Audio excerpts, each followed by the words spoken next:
And welcome into the Monday edition. Robby and Rexrode, 102.5 The Game, presented by Green Ventures Landscaping. Get thicker grass, better color, fewer bare spots with turf application. Visit greenventureslandscaping.com. We are live from our Busy Bee Plumbing, Heating, and Air Conditioning Game Nashville studios, home of the $99 yearly Beehive membership where the buzz is always about great service. Robbie Stanley, Joe Rexrode, Ian Safar here with you on this Monday morning. Hope everybody had an outstanding weekend around here. Joe, good morning. How are you? Doing okay. How are you guys? Good, man. It's good to see you. Yeah, thanks. Good to be seen. Yep.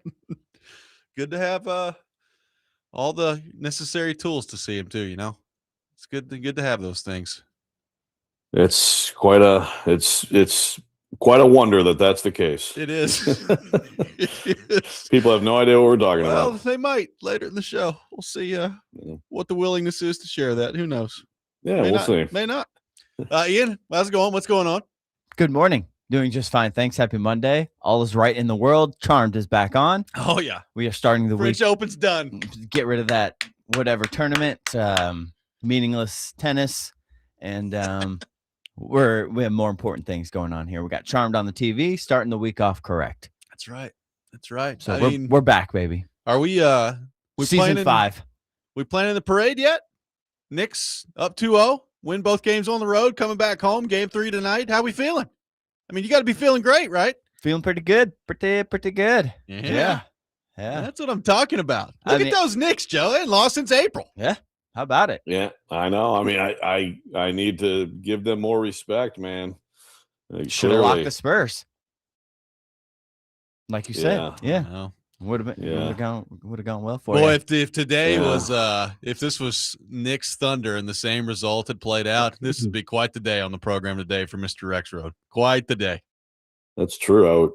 I'd be boy, yeah, because I'm not prepared because I have to go to some like gag shop or something to to try to look like Kaharski. Or I guess just like shave, just actually do it real, do the real deal. But yeah, I'm glad. I guess I'm glad that that the Spurs beat the Thunder because the Knicks might have just blown anybody out, man. As far as I know at this point, maybe so. I mean, it's been impressive to watch, man. And look, I get it. It's they've been doing it all playoffs, but I think a lot of people shared the expectation that whoever's coming out of the West was just going to roll through and get to win the championship, and that was going to be it. But the Knicks have been really impressive these first 2 games, and to get both of them in San Antonio heading back home here. I mean, listen, I have no idea if they're going to finish it off in a sweep or not, but you got to be feeling, great. The math says that this is New York series basically to blow at this point, if you're looking at the math and the history of things in the NBA Finals. Yeah. It's you have to expect that they're going to win the series. I mean, I think the Spurs are really good. I do think not to take anything away from the Knicks. I think the Spurs are showing their youth in this series. Wemby, also like Stephon Castle, is going to be a great player. He in Game 2 was a disaster. And again, you give the Knicks credit for forcing some of these things. But the Spurs are young. I mean, they're going to be back. They're going to learn from this. Look, I would have picked, it's not just the Knicks. I would have picked anybody from the East, the Pistons, Cavs, whoever from the East to get rolled by Mollywop. I guess, there you go, by basically anybody from the West. So, and I mean, I'm not alone in I guess doubting the Knicks going this series, but at this point you have to, Brunson is he is a special player. I mean, he makes shots that you can't believe he made, and he's just relentless in the way he plays. And then when you get, OG playing like this, I mean, Mikal Bridges is a guy who can be very up and down, And then Cat he's just been putting Wemby in the locker, and it's awfully impressive to see. So cool stuff for the Knicks and Knicks fans. It feels like the whole city is swept up in that. Well, they're swept up in it, and like you said, you weren't alone in doubting the Knicks, but we did hear from one of our resident Knicks fans on Friday night about just how wrong you are all the time. Kuharski is barking at you now that the Knicks have a 2-0 lead. Just barking at you all weekend long. Yeah. The guy who's watched like 3 total Knicks games since their last championship in 1972 is barking. So that kind of tells you, it's time for the bandwagon to swell. So like Ian, I give props as a real fan. Kuharski, he probably still thinks like John Starks is on the team, but that's fine. Chase from White Bluff says, I tried telling you, Joe, Knicks match up well. A lot better than casual ball numbers realize. Yeah. No, I mean, hey, I was very wrong. I mean, again, I am biased by, and I said this, I don't know if I said it in the air, but I said this to Kuharski. Like, I watched the Knicks like 3 times this year, and like they got blown up by the Pistons every time. And not that that made me think they're a bad team. I know they're a good team. We've been watching this core play for the last few years, but it's like, yeah, they're okay, but obviously, this is what's cool about sports sometimes is like teams can, like the same general collection of players can, first of all, they have a first-year coach. Mike Brown's doing a great job. Yep. He's a great coach. And I mean, he's been around a lot of winning in this league. I mean, he was obviously LeBron's first coach when LeBron got there with the Cavs, but people can grow, teams can grow, get better, and find things. And these guys, the way they play fast and just bury you, and the driving and kicking constantly. I mean, they've just gotten a lot better, and that's something that I love to see when teams like go through stuff and then they keep building on it until they get to the top. That's pretty cool. Game 3 tonight in New York. We'll see if the Knicks take a stranglehold on the series and go up 3-0. Or if the Spurs can respond coming up in Game 3. Meanwhile, the Stanley Cup Final going on. It was a wild one on Saturday night. It looked like it was going to be a laugher. I mean, Vegas in the second period goes on a run, and they take a 4-0 lead. Mitch Marner completes the quickest hat trick in the history of the Stanley Cup Final. I think it was like 6 minutes and 19 seconds or something like that. And it was like, well, this one's over. It's move on to Game 4 if you're Carolina. And then Carolina comes all the way back. They tie it up at 4. The game stretches out to double overtime, and Shea Theodore scores the game winner, basically off the, a carom off of the end wall there, and it bounces in off the goalie, and that's the game winner, which frequently when you get into double overtime, it's not always the prettiest play that gets the job done because everybody's absolutely exhausted out there in the Stanley Cup Final. But it's a great game. It's got to really hurt if you're Carolina because you battle all the way back to get it to 4-4, and then you end up losing anyway in overtime, Joe. And you could see it on Brendan Moore's face after the game. I mean, I guess somebody in the post-game media conference tried to ask him about, like, coming back and what you take away from that. It's like, yeah, nothing. There ain't no moral victories this time of year. So, tough result from Carolina there. Yeah, he's also the guy that's like, well, if you lose the Stanley Cup Final, you're a loser. You may as well not even been in the playoffs. Exactly. Yeah. No, that was incredible game, unbelievable game, and then like you said, it was over. This was going to be the ultimate.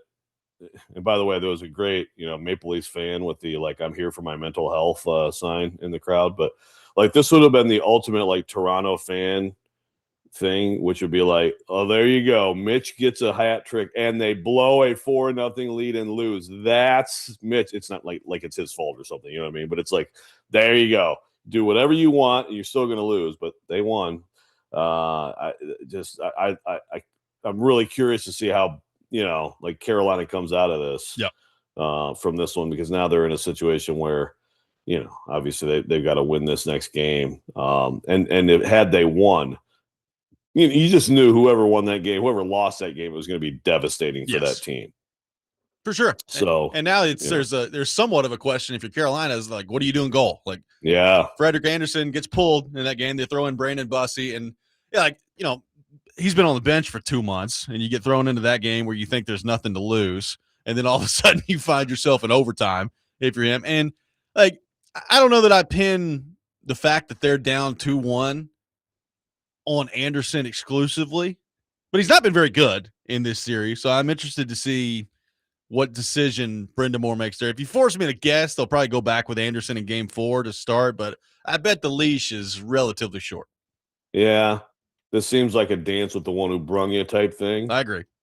But it's not like, remember like when the Preds were in the Stanley Cup final, and Rene gets shelled and they put in Saros and the people are asking, and of course, Laviolette's like, I will not say anything. It's like, He was never, ever going to switch the goalie, and all he had to do was say it. And that was just like garbage time, just going for garbage time. This was like a long period of shutout hockey, high pressure. Now granted, the other team is up 4 and they have the big lead. How it gets like psychologically a game changes and stuff like that. But still, I mean, he did like hold the fort down for quite a while, so it makes it a little bit more interesting. But yeah, I still think I'd be surprised if they made the switch for game 4. Going to be interesting to see what happens there. But that's as you said, that's kind of a must-win game for Carolina coming up. It's hard to imagine falling down 3-1 in this series and then beating Vegas 3 in a row. I just think it's going to be hard to get there. So we'll see if Carolina can even things up in game 4 coming up, which is tomorrow. Had the day break yesterday, NBA Finals tonight. So they hadn't played since Friday. They're back at it tonight. And then Stanley Cup Final will be tomorrow night. Back in Vegas for game 4. We're off and running on Robby and Rexrode, taking your thoughts. 615-737-1025, our phone number. I got a question for Titans fans that I'm interested to get your response on, which one you would prefer, which one you're more confident in, and we'll do that coming up next. Robby and Rexrode, 1025 The Game.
Robby and Rexrode, 102.5 The Game. It's a Reaction Monday, brought to you by Pella Windows and Doors of Nashville. We will take your reaction at 615-737-1025. Talking some Titans here, and I was thinking about this question, Joe, and it came really from our good friend Paul Kuharski, who put together a mailbag this weekend at his website, paulkuharski.com. And the question I've got for Titans fans is this. What are you more confident in? I would say it has been an offseason, Joe, of good optimism if you're a Titans fan, right? Like, you've changed a lot about your roster. You've changed your coaching staff.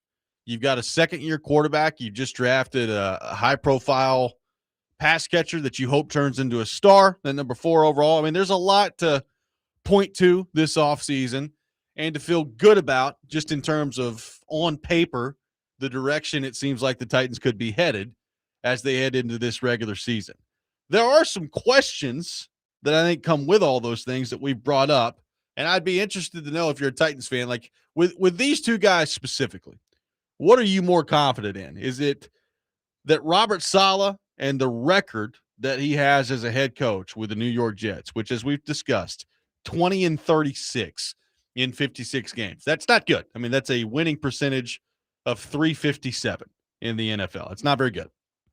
Are you more confident that that was a fluke and that a lot of that is pointed directly at the feet of the New York Jets, or that he has learned a lot from that experience and that's going to make him better in his second stop here with the Tennessee Titans, or the quarterback situation is better, or however you want to take it with Robert Saleh? Are you more confident that that's a fluke, or are you more confident in the quarterback taking a massive jump from year 1 to year 2? I'll read a snippet from Kuharski's mailbag here that kind of lays some of this out. It says, quote, "Off seasons are all about hope, and the Titans have provided cause for a lot of it, but a lot of it comes with caveats that we tend not to mention.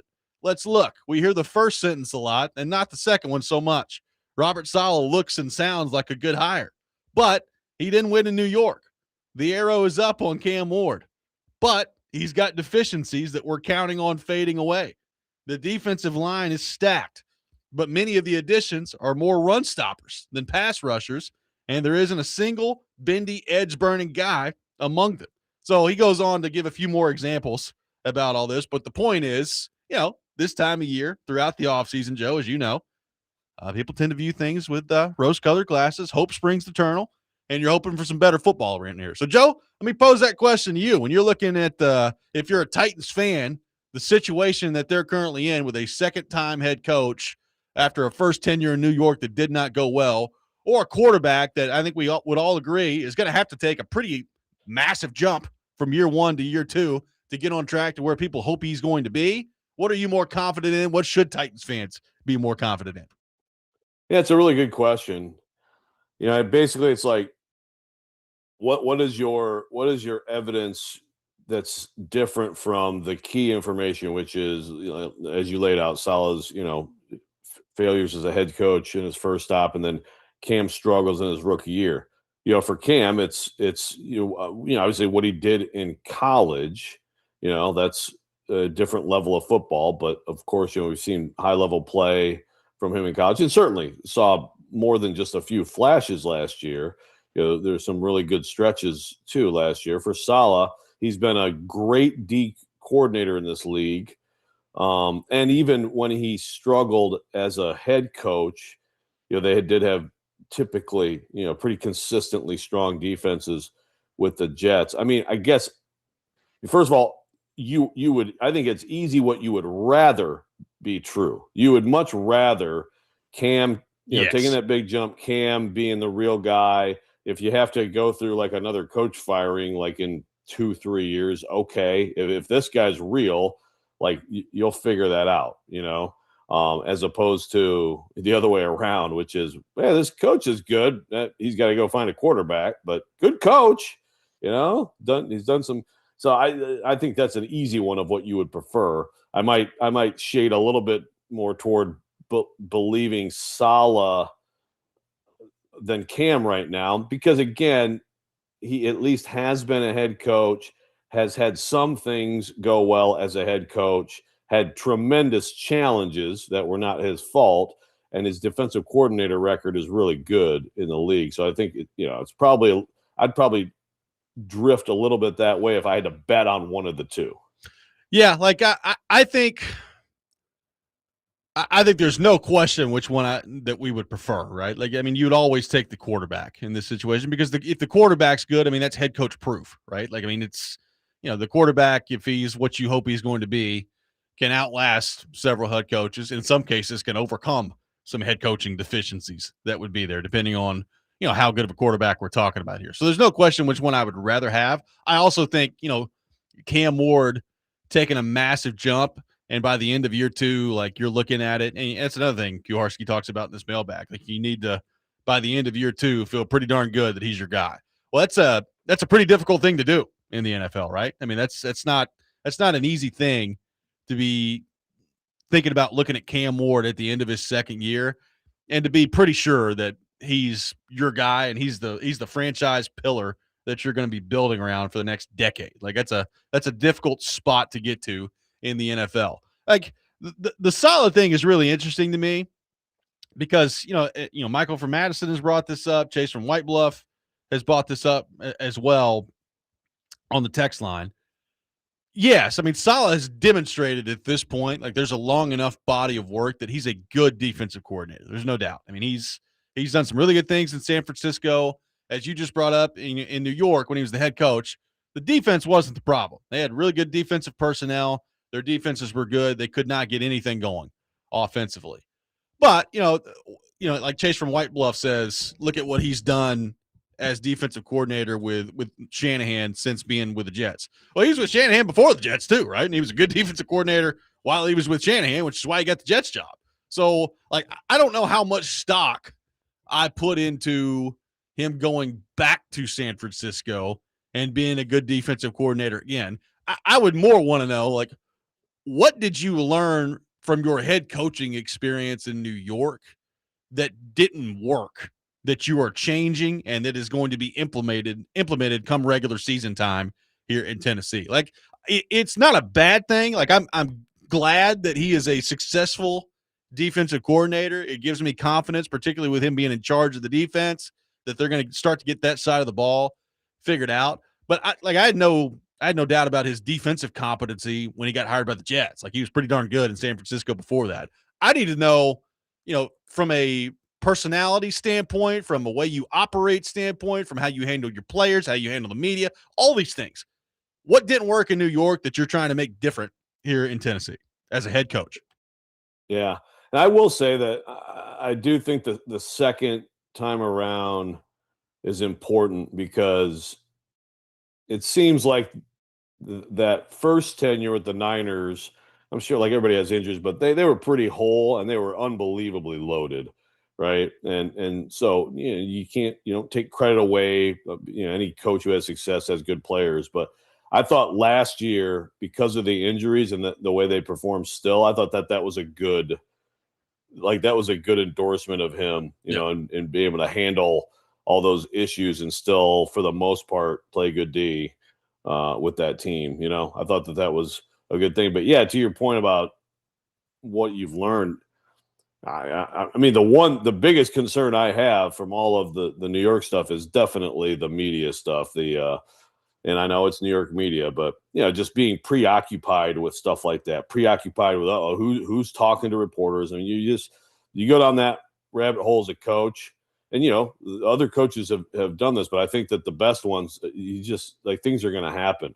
If your house is in order, then you have less to worry about what people are saying to the media because, like, they don't have anything interesting to say, and that just seemed like that really derailed him as a coach, or at least distracted him too much. That's got to be a big, and which is why I don't even like. I know it's different, but I hate seeing stuff like these stupid media policies that they're doing and stuff. It's like just let these people do their jobs. They're a necessary evil. We are a necessary evil. Okay, it's a part of the whole thing. Just let it be. Let people do their jobs. It's going to be fine as long as you're doing your job well. Yeah, and then on the Cam Ward front, I get why there's optimism, right? I mean, I think he played better at the end of last year. We've talked about all that. Like the personnel seems to be better. I mean, you're talking about bringing in Wan'Dale Robinson and Carnell Tate, so your receiving core should unquestionably be better than it was a year ago. But as Kuharski kind of lays out here, he says, we're presuming a lot about Cam Ward. The arrow's up, but it's not straight up. Like people are falling in to an expectation of linear progress, expecting everything that's fixed and great with a year of experience and some mechanical work, and Dable coming in. But he was too inaccurate last year, too inconsistent. He played off schedule too often. There's optimism that things will get better, but we need to see it. That's what Kuharski had to say on the Cam Ward front, and I would totally agree. Yeah, exactly. And I get, again, this is what's supposed to happen, is that people are supposed to be wildly optimistic about. There's 32 teams. Some fans should be, and some probably shouldn't be, but all of them are, right? I mean, that's what the offseason And Arizona is. Cardinal fans thinks Jeremiah Love's going to come in and break the single season like yardage from scrimmage record. So we'll see how that goes. Hey, he might have to get the ball all 47 offensive plays that they get every game, so true. But there's reason to be hopeful and somewhat optimistic, and it's interesting. It's interesting. I saw Robert Mays, on his podcast the other day talking about Cam and I forget the comparison he made, but it's like these moments where you're like, whoa. But then when you really look at the whole film, it's like, how do you balance those two things? Bottom line is he has to get a lot better, and we don't know that he will. So what's your confidence level as Titans fans that Robert Saleh can take a big jump from stop 1 as head coach to stop 2? What's your confidence level in Cam Ward taking a big jump from year 1 to year 2? Which are you more confident in? We'll take your thoughts on that. Robby and Rexrode, 102.5 The Game.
Welcome back in, Robby and Rexrode, 102.5 The Game, taking your thoughts at 615-737-1025, discussing Robert Saleh, Cam Ward, and the Tennessee Titans.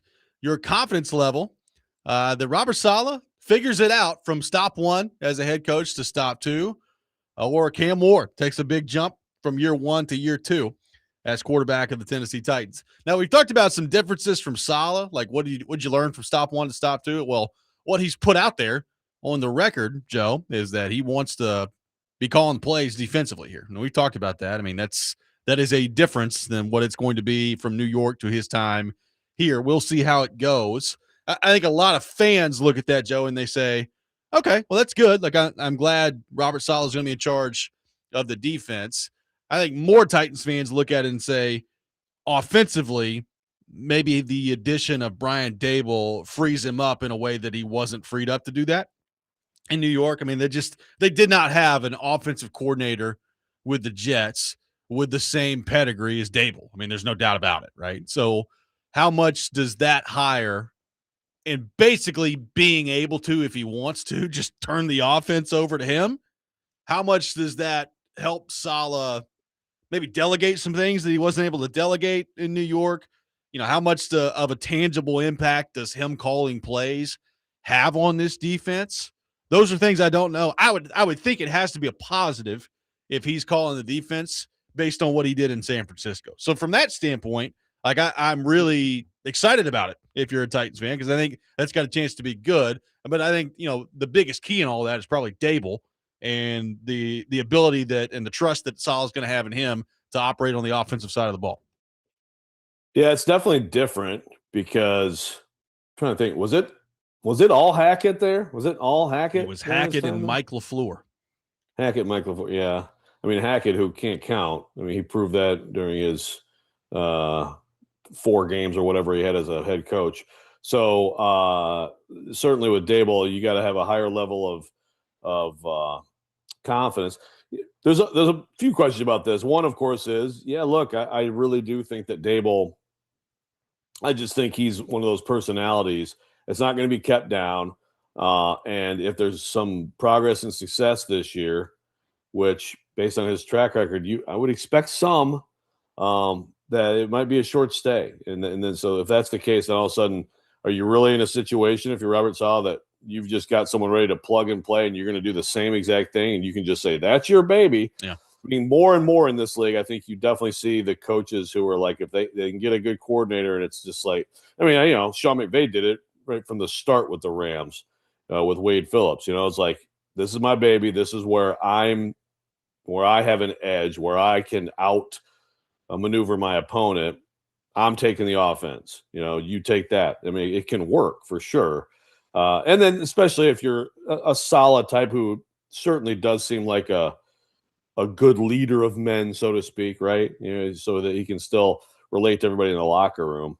But that is a change, and the play calling. And I understand initially, you know, I was like, man, why are you like making it more, you know, the whole play calling thing? You know, why is that so important? But the way he explained it made sense. It's kind of like you're detached from things, and again, you're detached from like something you know you're really good at. Right. And if you're really good at it, the difference being like with Brian Callahan, for example, his predecessor, he was supposed to be the play caller. That's how they do it. You know, you're the non-play calling OC at a place that has success, working for the play calling head coach, and then you go somewhere and you're supposed to be the play calling head coach. But with Saleh, like, he has had success as a play caller on game day. Like, he has demonstrated the ability to call the plays and be successful. So that's definitely one big difference. Well, there's no question that in both instances, both with Daboll and with Saleh, like both sides of the ball right now, these guys can do it. Like they've done it in the NFL. It's not a Brian Callahan thing where you're like, well, he's been in the same room as Peyton Manning and Matthew Stafford, and he was the offensive coordinator not calling plays with Joe Burrow, but he should be able to call plays here in town, and it just didn't work. Like, and it, you know, I don't know that play calling was the biggest deficiency with Brian Callahan, but it certainly wasn't a strength. Like, it wasn't like it was good. So I think with both the offense and the defense, And you can throw special teams in there too. You feel good about that. Like play calling wise, you're feeling good about your coaching staff right now. Now, there's more to it than that, and we're going to find out what that all kind of looks like here. I mean, Jay in Clarksville says, for Saleh, the odds are pretty decent since he's on his second head coaching gig. Typically, you improve with experience. Says Cam Ward becoming a good quarterback this season, I'd put the odds pretty low, given how rare it is for young quarterbacks to jump to that level in just 1 year. I do think it is easier for the head coach in this particular scenario, just because I think quarterback. I mean, you tell me, Joe. And when it comes to jobs in sports, like is quarterback the hardest to be really really good at? It may be. Like if it's not, it's certainly on the short list of jobs in sports that are just the absolute most difficult to really truly excel at, and that's why there's only so many of them, and they get paid the way they do. Yeah, probably. It's probably the hardest job in sports. I mean, there's so many of the other, significant, sports positions, like your ability. Even like maybe public goalie, relations for the Predator or for the Patriots, maybe the second hardest job. Well, that is. Yeah, I hope Kraft is paying big time bucks over there, man. But yeah, it's like, if you're a goalie, certainly like you can be betrayed by what's in front of you, but there's still just a level of like instinct and just doing what you do, right? Or a pitcher, I mean, obviously that's a really hard job, but it's still like comes down to you and you're delivering the ball, and whereas quarterback is still so dependent on so many things, and has to mentally process so many things so quickly. Yeah, it probably is the hardest job. And then again, like with Cam Ward again, I think, and also by the way, this is why some pitchers are good and some aren't. Pitchers that have command are the ones that that excel, and there's plenty of guys who throw 98 with wicked spin and all that, but can't command it quite enough to be great. So I mean, that may be the thing with Cam Ward. I just Googled like, biggest 1 year jumps, 1 to 2. I mean, obviously Josh Allen was a year 3 jump. Yeah. After his second year, it was like, this guy is not going to work out. Carson Wentz is an interesting one. And of course you don't want to like have that career, but like in year 2, he just completely blew up. MVP guy in 17, 33 touchdowns, 7 picks. He blew his knee, but there's varying degrees of jumps. Cam Ward doesn't have to take the whole jump all the way to what you hope the finished product is this year, but you got to see, I'd say a pretty significant one. I mean, you could always go the Peyton Manning route, where I think the Colts were 3-13 his rookie year, and then they were 13-3 his second year. That is true. Just give it a shot. Was it 31 picks? 28 picks? 28 picks for Peyton his rookie year. Still a record, by the way. And yeah. Peyton Manning. Yeah, that's a different time. So you think about that. We always talk about different time back then in the NFL. The running back was king and all that stuff. Well, I mean, you got to be throwing the ball quite a bit to throw 28 picks. Yeah, I mean, it was a different time, but like that's almost makes it more impressive. Yeah, he threw the ball 575 times as a rookie. That's probably not a great call by the Colts. And again, that's a team that's down, 10, 17, 20 points every fourth quarter. Yeah. So that's part of that stat. But yeah, to come out of that, I'd love to go back and like how convinced were people in Indianapolis and even around the league that he was going to flop. It's amazing to think about. And then the next year they're 13-3 and got eliminated by the Titans in the playoffs that year. People don't remember that. That's right. The Titans went up there before the win at Jacksonville, right? Yep. Eddie George broke off like a 85-yard run in that game. Yeah. Yeah, back before they were divisional rivals. Yeah, exactly. So maybe that's the route for Cam Ward. Go from 3-14 to 14-3 this next year. You'd be feeling pretty good about Saleh and Ward at that point, I would think, Joe. I would definitely think so. This next starting pitcher is pretty tough. Yeah. Yeah. I would. Sure. It is, but again, it's like it's just you and your skills. Sure, like obviously you got the cat and mouse game with the hitter. on the pitch. What, okay, all right, he's sitting dead red. I'm going to throw him the slider, whatever.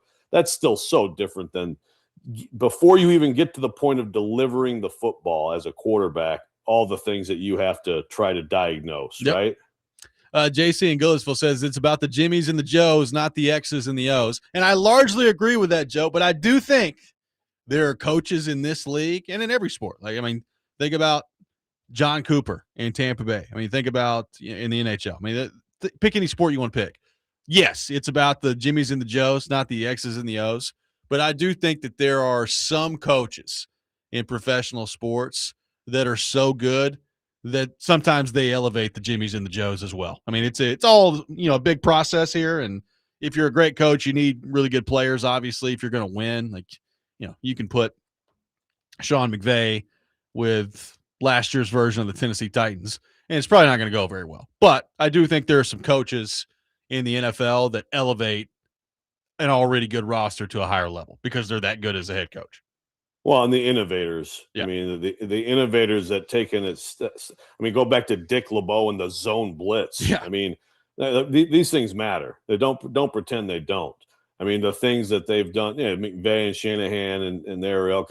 But his dad, Shanahan's dad, and just zone blocking. There are things schematically that have. You can't tell me that the West Coast offense, the original one with Bill Walsh, wasn't an advantage. And I'm not going to get into the whole Joe Montana thing, but I'm just saying I would rather take Jimmys and Joes, but to dismiss X's and O's is to not pay attention to this game. It is.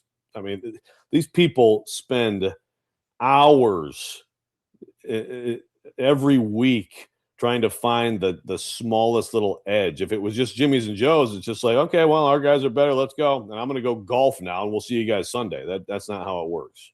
Trevor wondering if Saleh knows that an elbow equals 2 feet. I do feel confident about that. I feel confident that Saleh's going to know the rules. That's good. Especially that start. One, if you're joining the Tennessee Titans organization. That'd probably be part of my interview process if I was if I was Amy. I'd show up for one question if I'm Amy Adams Strunk.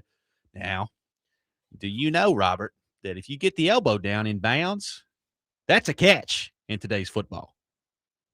Well, see, if you asked it like that, then you gave him the answer. I hope she gave him multiple choice. Hook him up to a polygraph or something. Yeah. There you go. 615-737-1025, our phone number. More of your thoughts to get to on the Titans. Robby and Rexrode, 1025 The Game.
Welcome back in, Robby and Rexrode, 102.5 The Game, our football offseason coverage, brought to you by Tennessee Brew Works, locally brewed, community-driven. Tennessee Brew Works, the official craft beer of offseason coverage here on ESPN 102.5 The Game.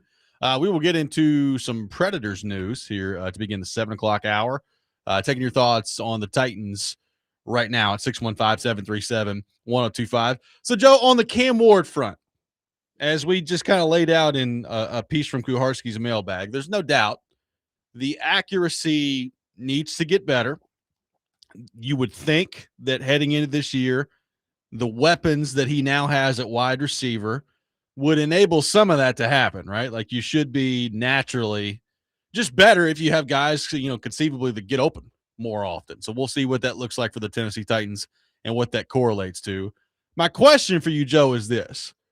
What if it's, you're 3 or 4 games into this season and accuracy still is an issue for Cam Ward? He's still hovering around 60% completion percentage, which is basically where he was last year. He's 59.8. And there's, as we've discussed, completion percentage is not a perfect stat. Like every throw goes into it. So when you're running for your life and you're throwing the ball away to try to not get sacked, like that factors into it. But it factors into it for everybody. And, typically in this league, you want to see your completion percentage as a quarterback in the year 2026, somewhere like close to the mid-60s, right? Like that's where you kind of want it to be.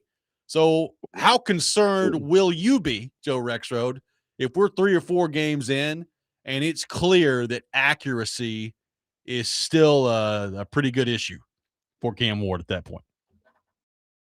Yeah, concerned. And I don't expect like some dramatic transformation. But one question I would have on it is how much is another year, and unfortunately it's not the same system, but another year in the league, another year of doing this against this level of player, how much is just the pre-snap comfort and just having the answers, how much does that help accuracy? How much does it hurt it when it's not there, when there's some uncertainty? Yeah. So some of this is Dable giving him the answers and making sure, that he's really confident pre-snap. I think that his whole career there's going to be misfire. Look, Josh Allen is great. Josh Allen took this unbelievable jump. He's always the example you go to in this league on, yes, you can improve your accuracy. If you watch a Bills game, there's still like 3 at least throws a game where it's just like, whoa, he missed a huge one in the playoff game this last time. Yeah. Yeah, that's right. Like you're not like Josh Allen's never going to be like Drew Brees, who may not have had the biggest arm, but my gosh, he just dropped through strikes all day, So I think Cam Ward's entire career, there's going to be some of that. But yeah, if it doesn't look quite a bit better, you're going to be concerned. There are still built-in excuses for him. Of course, the offensive line. Like if you're not confident in your protection, that's going to speed you up, and that's going to probably mess you up on some throws that when you go back and look at film, you're like, man, I had the time to step into that correctly, but I rushed it, and look at the result. The excuse of, again, 2 systems in 2 years, all that stuff. At some point that fades away, but this year there is still that, that's somewhat built in for him. Obviously, you hope that like the conditions end up being fine so that we can really see if he's making progress. And if he does, again, Brian Dable is going to get a lot of credit for that, and probably deservedly so. And then you hope you have the problem, because I really don't think Brian Dable will be around if he has a good year. You hope you have that problem though, that you'd rather have Brian Dable around and know you'd have him for the next 2 years. I think that'd be great for Cam Ward if you could have that certainty. I just don't know that you will. Yeah, I don't know either. But again, I would take it. I would take that issue because that probably means some good things for the Tennessee Titans and probably some good things for Cam Ward too at that point. So that's something I would sign up for. I do wonder, and I've wondered this in the back of my mind. It's not as simple as this, but it was it was so bad under Callahan that if this is just a competent coaching staff. I don't need him to be McVay or Shanahan, but if this is a competent coaching staff, how much better is everything if it's just that, right? Like, and look, I really don't. Like, I don't want to pile on Brian Callahan, but it's pretty clear that he was in drastically over his head as a head coach in the National Football League. And that happens. Like, that's not the first time that that's happened in the NFL. I mean, it's not exactly the same scenario, but we brought up somebody earlier in this hour that it happened to as well. Like, Nathaniel Hackett was a head coach in Denver, and it was very clear early into that, Joe,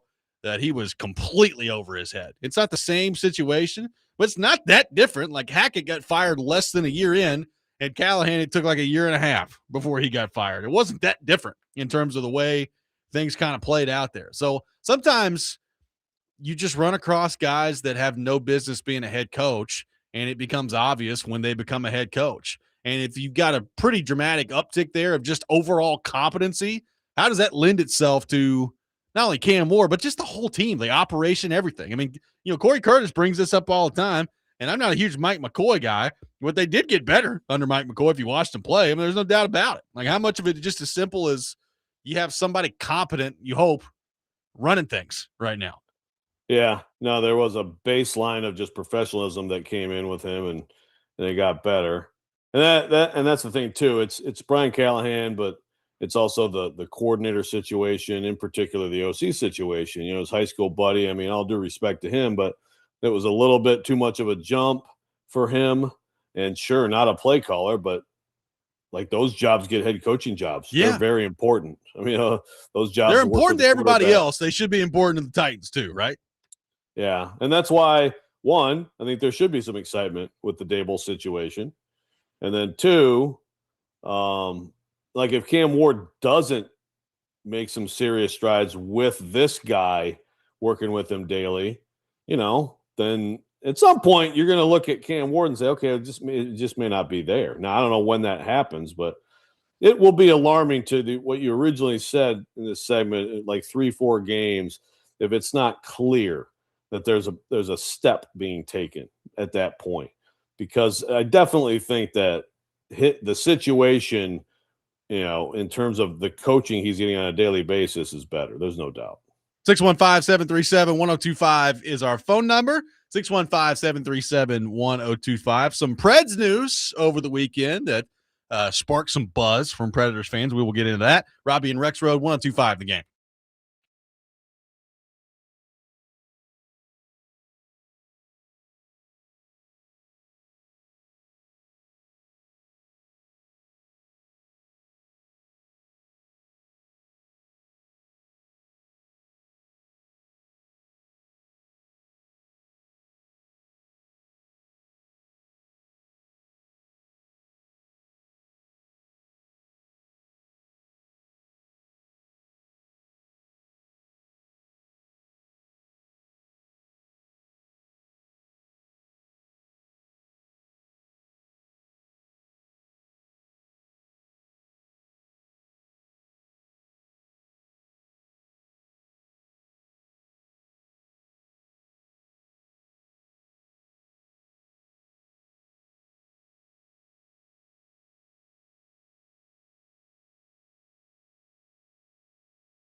Hour number 2, Robby and Rexrode, 102.5 The Game. Robby Stanley, Joe Rexrode, Ian Safar here with you on this Monday morning, presented by Green Ventures Landscaping. Property managers, if you manage it, they maintain it. Visit greenventureslandscaping.com. We are live from our Busy Bee Plumbing, Heating, and Air Conditioning Game Nashville studios, home of the $99 yearly Beehive membership, where the buzz is always about great service. We will have Cory Curtis from News 2 for his weekly visit coming up in the next hour at 8 o'clock. Joe Rexrode will have the Rex Rant coming up later in the program as well. Some news on Friday, Joe Rexrode.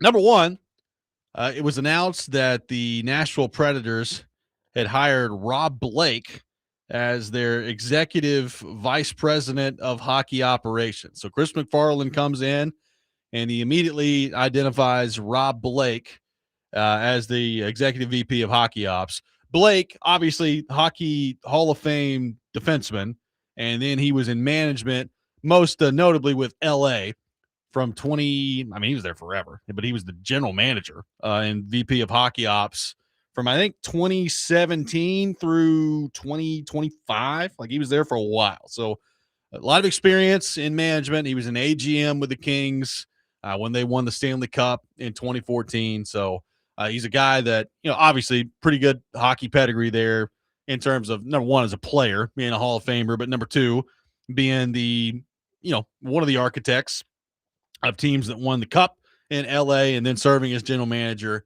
after that. So a lot of experience there. A lot of people very happy with the Rob Blake hire when it comes to executive VP of hockey ops. So that was the first news item on Friday. And then let's see, look, when this email came in on Friday. I believe it was 5:30 on Friday. So the old Friday news dump, Joe.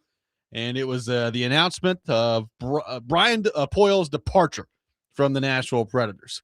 So the Predators put it out there that Brian Poyle leaving the organization. And obviously Preds fans had a lot of reaction to that one. It was the first time that the Predators haven't had a Poyle in the organization to some degree. So, Joe, your thoughts on the hiring of Rob Blake and Brian Poyle moving on from the organization?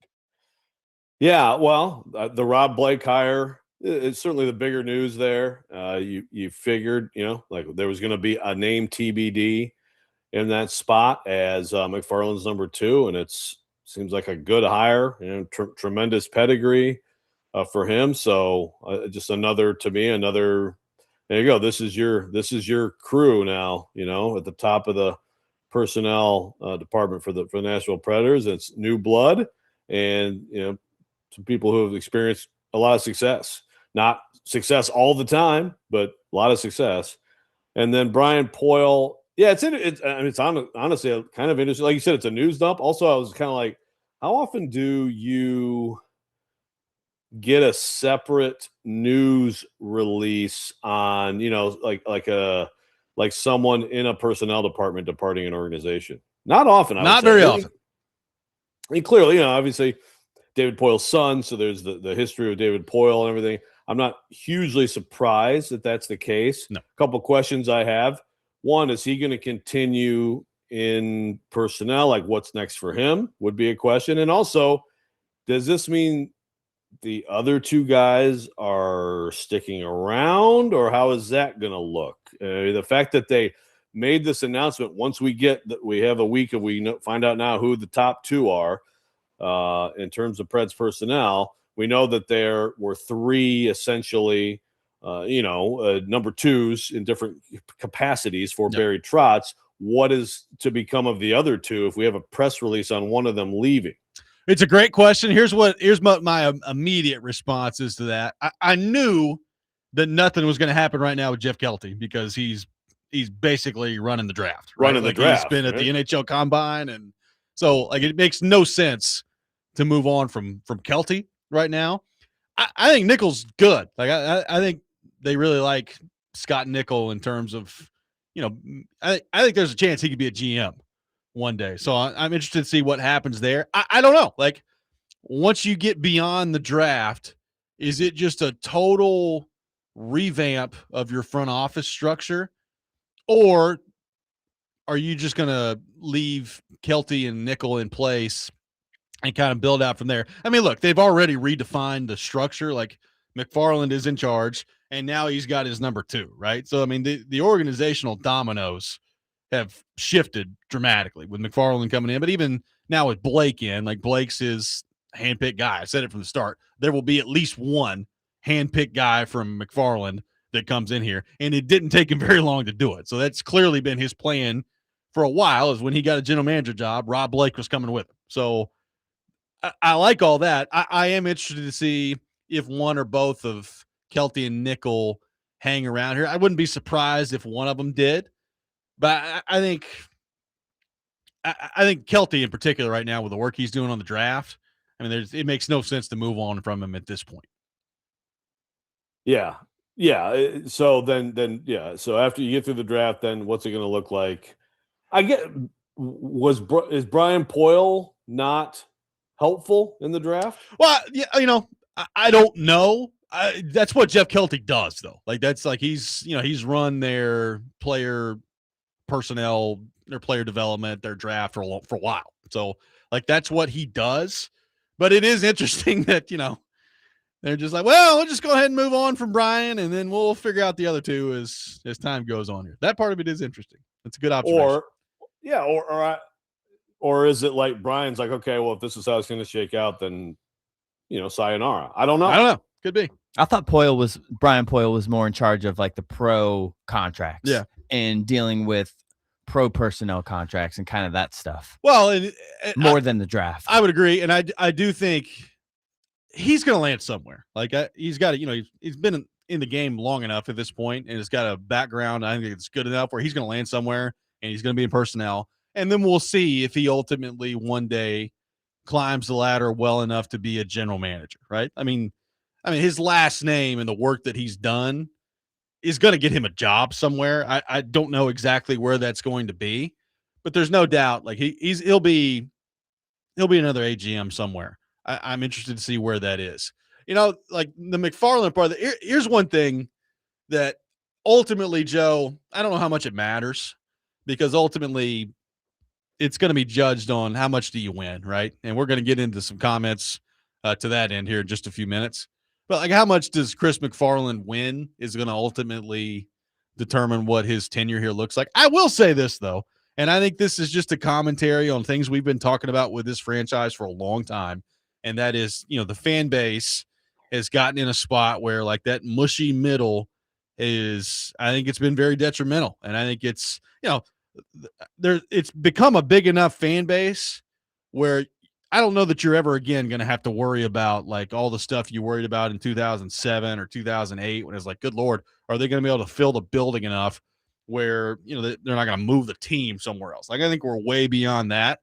But I do think there was a significant portion of the fan base that just looked at it and said, yeah, it's hard for me to care as much as I used to, because number one, they're just not very good. Like, they're right there in the middle all the time. And number two, like, the prices everywhere have gone up, and that's not just a Predators thing. It's just everywhere. It's where everything's going up.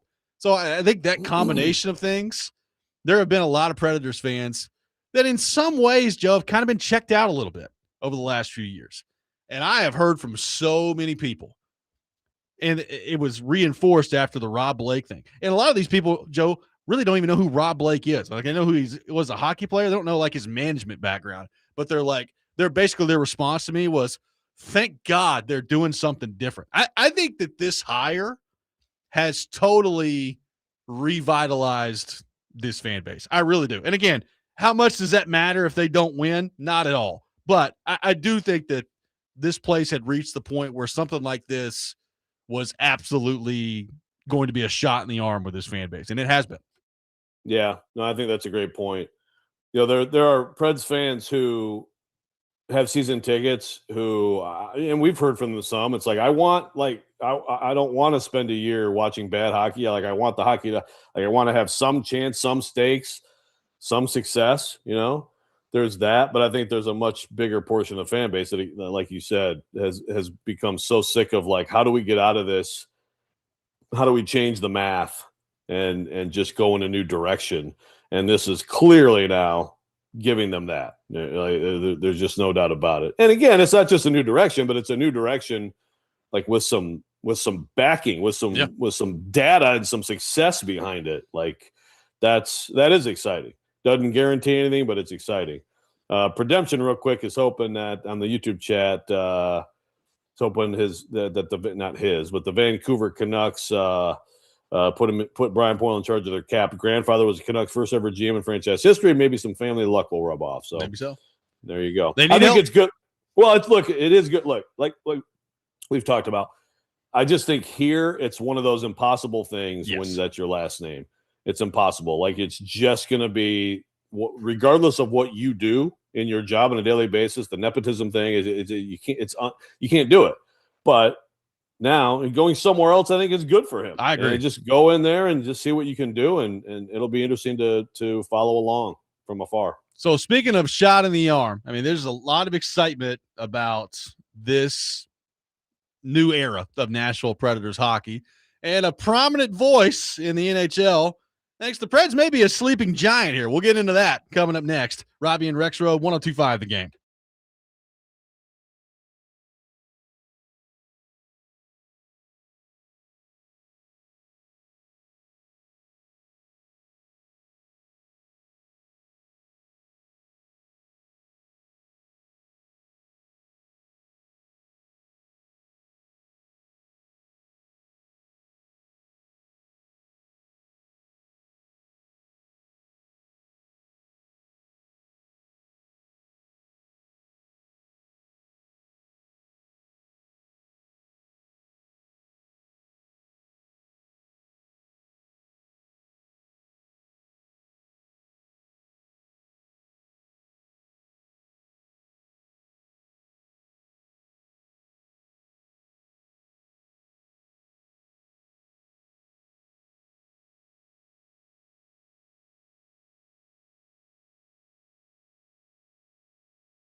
Welcome back in, Robby and Rexrode. Subscribe to our YouTube channel at 1025 The Game for live shows and exclusive content. You can join our legendary YouTube chat as well here on the program, taking your thoughts at 615-737-1025 on the Nashville Predators. Let's head to our phone line, driven by WilsonCountyHyundai.com. Welcome in Tim to the program. Tim, good morning. Thank you for calling in. Hey, guys. Enjoy the show.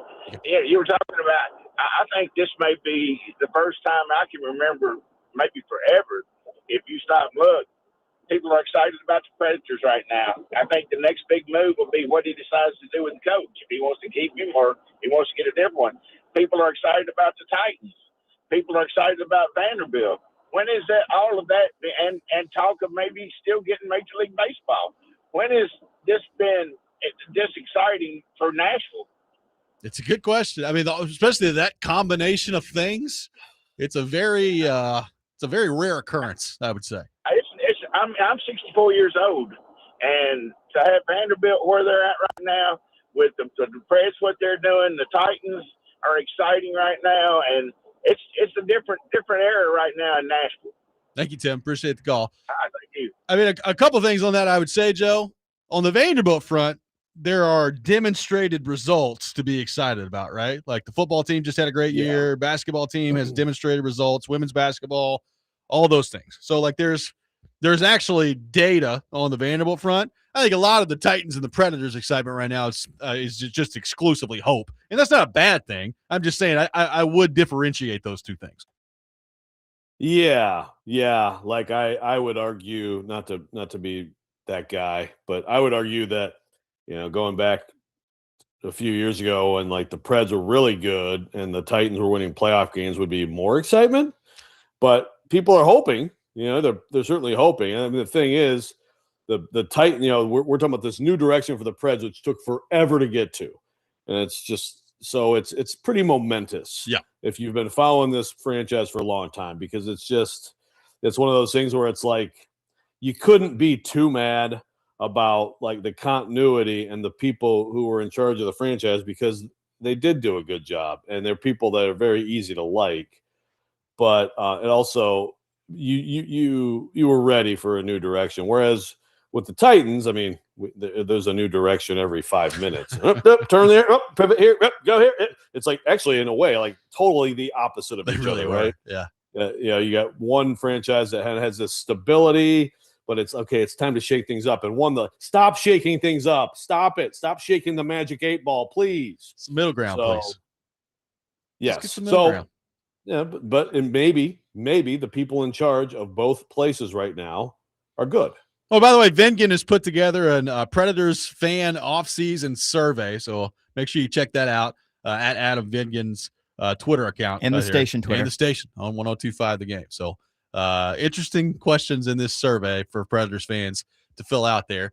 Speaking of interesting, there is a very popular hockey podcast called Spittin' Chicklets. It's got Ryan Whitney on there and Paul Bissonnette and Keith Yandel, and I enjoy listening to those guys. Like, they do a pretty good job for the most part covering the league, and obviously Bissonnette is on TNT's NHL coverage as well, and he's become a pretty large media guy, right, Joe? I mean, he's very entertaining. Like I like my brother in gout. Yeah, your brother in gout. Like, a lot of things going for Biz on this front, and they were talking about the hiring of Chris McFarland by the Predators and what they think this could mean. Here is what the guys on Spittin' Chicklets had to say. This one kind of very confusing to me. Then I read more about it. Chris McFarland leaves the Colorado Avalanche and becomes the president and the GM, I believe, of Nashville. And I was like, why are you leaving? Is it lateral? No, he just has more power. And Nashville had obviously waited for a reason. Everyone was like, why haven't they hired a GM? Well, they had their guy they wanted. Colorado loses, and he moves on. Were you surprised by that? I was surprised, but I think that as one of the best GMs and, of course, now presidents in the league, getting to go to a place as desirable and off the grid as Nashville with the support they get, no state tax, I think that he could turn that team into a wagon in like 3-4 years. Okay. Yeah. I think that is a very undercover organization that I could see quickly on the rise, especially with that hire. When you're a GM going in a situation with that much money to play with, given the salary cap and no state tax, I think that is a great situation for them to lock in and land their guy. I just see a lot of guys wanting to play there in the future. 100%. We never mention their name when you talk about like, oh, Matthews, where do we think he ends up? Where do you think Larkin ends up? We never talk about Nashville. I think that they could pretty quickly here turn it around and create a wagon. Well, don't trade Riker Lee. That kid, I love that guy. I watch that kid. I think he's going to be a stud. So that were the guys on Spit and Chicklets there. Shout out to Riker Lee at the end of Yeah. But Spartan legend. I would say, Joe, that's a very optimistic take by Bissonnette there, talking about, hey, 3-4 years, he could turn this team into a wagon, and the desirability of playing here. We've seen that, right? Like that's become a thing. Friedman has talked about that too, like people he talks to, and this is not just him saying, like he's brought this up on 32 Thoughts podcast. Like there are no doubt right now in the NHL, and the no state tax thing is part of it, but it's not the whole thing.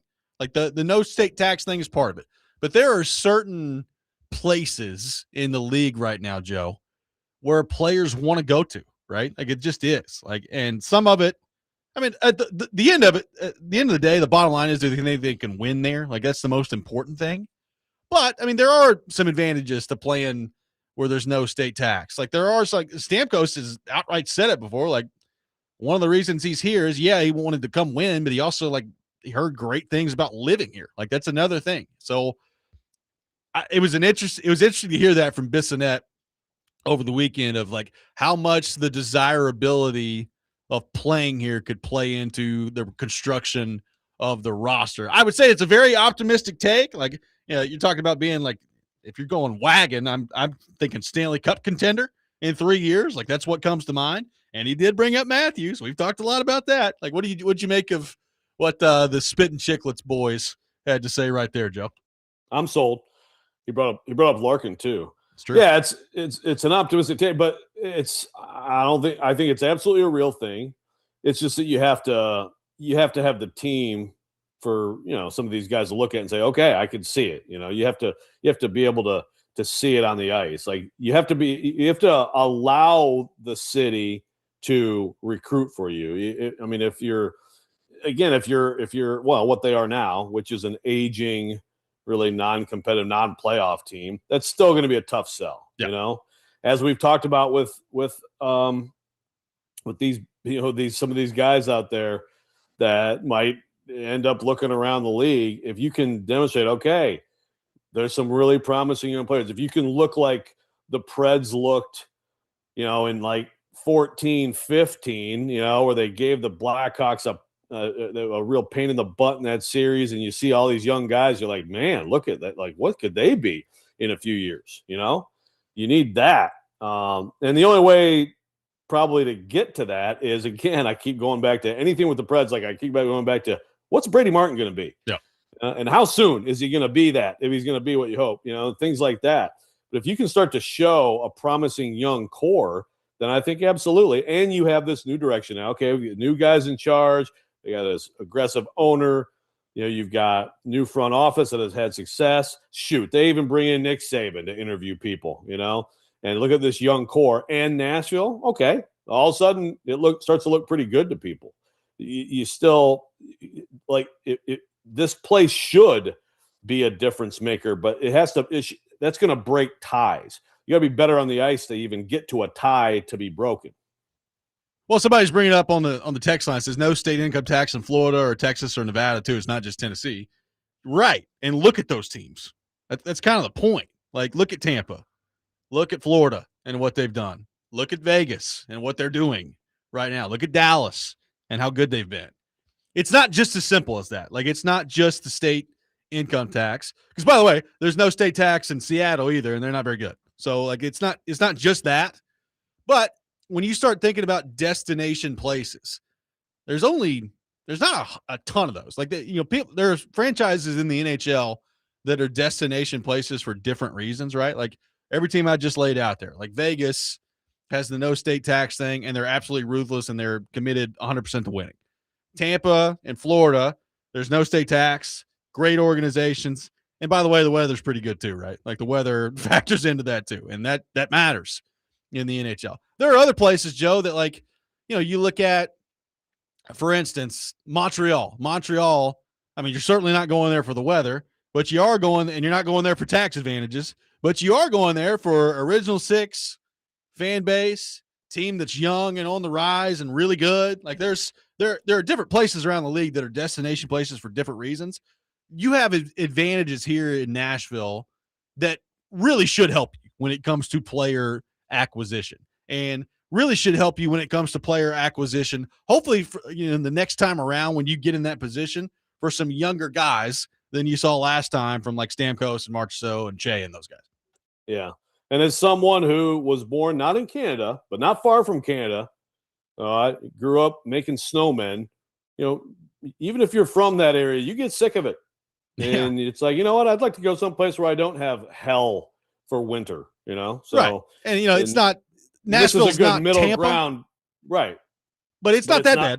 It's not 103 and humid in July and August either. It's a nice middle ground. Yep. 615-737-1025. So Paul Bissonnette says, hey, Chris McFarland, he's going to turn the Predators into an absolute unit here in the next 3-4 years. What do you make of that? We'll take your thoughts on it. 615-737-1025. Robby and Rexrode, 1025 The Game.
Welcome back in, Robby and Rexrode, 102.5 The Game. We'll have the Rex Rant with Joe Rexrode coming up here in about 10 minutes or so.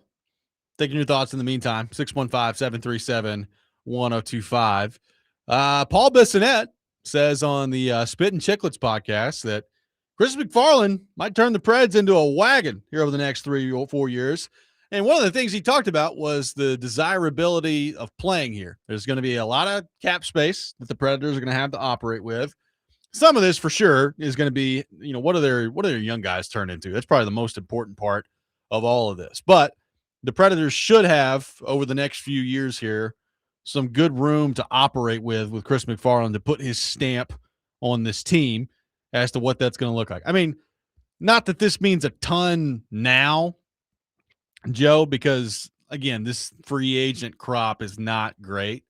But they do have $27.2 million in projected cap space right now. I mean, it's not a bad thing to have some cap flexibility moving forward here. We've talked about like the Duchesne thing. I think Duchesne's cap hit last year was like $6.5 million or something like that for the Predators.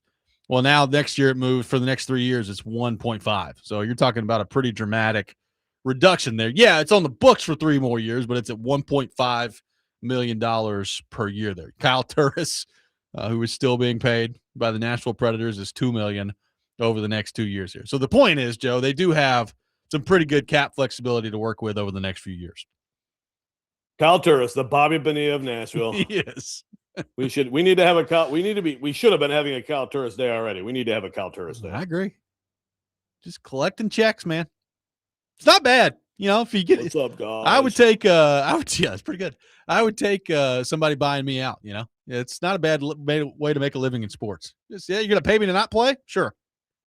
Or pay me to go do Nick Saban's dry cleaning? Yes. Yeah. Brick by brick. Pay me. Exactly. Now, again, some of this would be, you would probably, if you're a Predators fan, like to look at the cap space situation and be like, well, it would be great to have like a younger player that you'd be worried about handing a massive contract out to because they're that good to worry about like your cap room here. So I understand that, but I'm just saying it's a pretty good space to be operating from in terms of your flexibility here moving forward here. And then we'll see, how aggressive is Chris McFarland going to be? That's the other thing. And that's what I don't know as we sit here today. Does he want to be super aggressive in the trade market right now?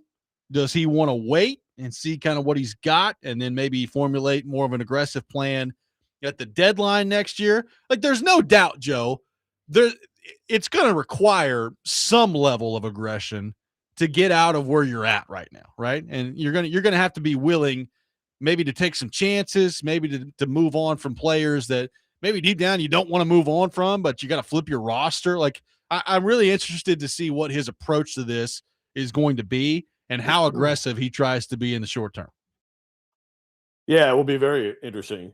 Now, if you end up moving beyond March or so, if you end up moving like a key veteran piece here, then I think that's a signal to everybody. One, next year, everybody's been screaming for this.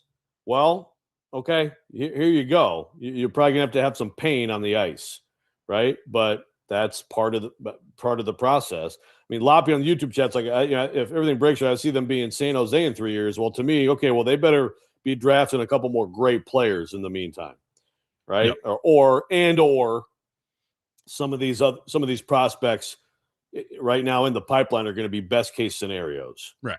Well, more than one of them. I mean, San Jose, the future is extremely bright for them. Well, let me just tell you, some guys who right now I don't see them in this organization. Well, and let me just tell you, I mean, San Jose, I understand the comparison. They don't and are not going to have anybody celebrating. It's just not going to happen. Brady Martin, if Brady Martin turns into the best case, he's not going to be celebrating, which is fine. He doesn't have to be. I'm just saying, he's not going to be that. Right. So it will be interesting though. Is he aggressive? Is it right away? Okay, we're going to shake this up. Or is it, like you said, go through next year and then the trading deadline is maybe more where you really have some serious changes. You could be looking at trading deadline sell-off and coach change in the matter of a few months, a year from now. A year, less than a year from now. Between the March and summer period. I mean, I don't know if it's neither of those things. Well, then that probably means there's some things on the ice happening better than we would expect. Yes, I would say so at that point. Look, I'm open to like a lot of range of possibilities here. I mean, there is the chance that some of these guys that they've been waiting on could come in and make pretty immediate impacts, right? Like, I don't know when Surin's going to get here. My guess is it'll be next year. But I watched that kid play. I think he might end up being pretty good in the NHL. There's a chance that, when Brady Martin comes in, hopefully this year, he's more ready and he can make an impact. Like, I wouldn't expect him to put up, 75 points or anything in his rookie year, but can you accelerate some of these guys? That's the other part of this is like, Molendyk, I would say last year, if you're a Predators fan looking at it, it was probably a disappointing year for Molendyk because you expected him to be on the team at some point, right? And he never did. Yeah. And he really never sniffed it. Now, there were some injuries that were involved in that, and there's a lot of things that went into it, but it would be great if it pretty early next year, and whether it's in training camp or not, but pretty early next year, he established himself that he's ready, right? Like we talk a lot about forwards. They are in desperate need of a younger defenseman stepping into a role where you look like you can count on those guys moving forward. They're in desperate need of it, and he's got to be that guy. Like Molendyk pretty soon needs to be that guy. So if you can accelerate some of these things, that's when you start talking about like best case scenario. And it's not going to happen with all of them, but they do need it to happen with a few of them where pretty quickly they're ready to not only step into the NHL, but be impactful players doing it. Yeah, they start having some of these things break their way. Some of it is like Chris McFarland comes in and it's like, there's a few guys he's looking at like this needs to, and if it doesn't, then the job is that much more difficult for him. We do have, as we talk about this whole new era, Robbie, we do have some people telling us that they're getting rid of the season tickets for different reasons on the text line. Now, Dennis is asking, it feels like it's become more difficult to just watch the Preds. Can you explain the broadcast deal for next season? My understanding is that it's absolutely better next year. There's gonna be basically a new channel created. It's gonna be called The Spot, and it's Nashville 28. It's owned by News Channel 5, and you're gonna be able to see the games on that. There's an app that they're gonna be coming out with. The goal should be way easier to access Predators games than it has been over the last 4 or 5 years. I would put it that way. So see, Dennis, I think the broadcast will be getting easier. Yeah, and does this mean also we're going to get a little Layman Burton, Maybe. action on Preds? Talking a lot of Preds there. Love both of those guys. Maybe so. Yeah, there we go. Let's head to our phone line, driven by WilsonCountyHyundai.com. Welcome him and Ryan to the program. Ryan, good morning. Thank you for calling in. Good morning, guys. How are y'all? Good, buddy. Good. How you doing? I'm doing well. I disagree. I think Scott Nickel is vastly overrated. Like, I don't think he developed the players that great. Like, I think the examples would be Fiala and Dante Fabro. Those are both first. Were they both first round draft picks? Is that right? Yes, they were. And I don't think he develops the talent that great. I would definitely, if you can reassess and get someone better than Scott Nickel, I would definitely, look at that for sure, because I don't think he's, all that good, to be honest with you. Just my take. I mean, I'd love to hear you guys' take on it. So I'll listen off air. Thanks, guys. Well, thanks, Ryan. I don't know that Scott Nickel had a whole lot to do with the selections of, Dante Fabro and Kevin Fiala. I mean, you're going back 12 years in the Fiala instance there, and then Fabro was in 16 when he got drafted. So that was well before he became assistant general manager. Yeah, Fiala was really good, by the way. But yeah, the thing he brings up, I mean, look, I don't have the answer. I mean, but I think in some cases with some of these misses they've had, I think it's more a case of they missed on the prospect than they failed to develop the prospect. Agreed. Well, and by the way, it's not really Scott Nickel's job to develop him. He's in management. So there's also that. 615-737-1025 is our phone number, 615-737-1025. The Rex Rant with Joe Rexrode coming up next. Robby and Rexrode, 1025 The Game.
Sometimes he wakes up on the wrong side of the bed.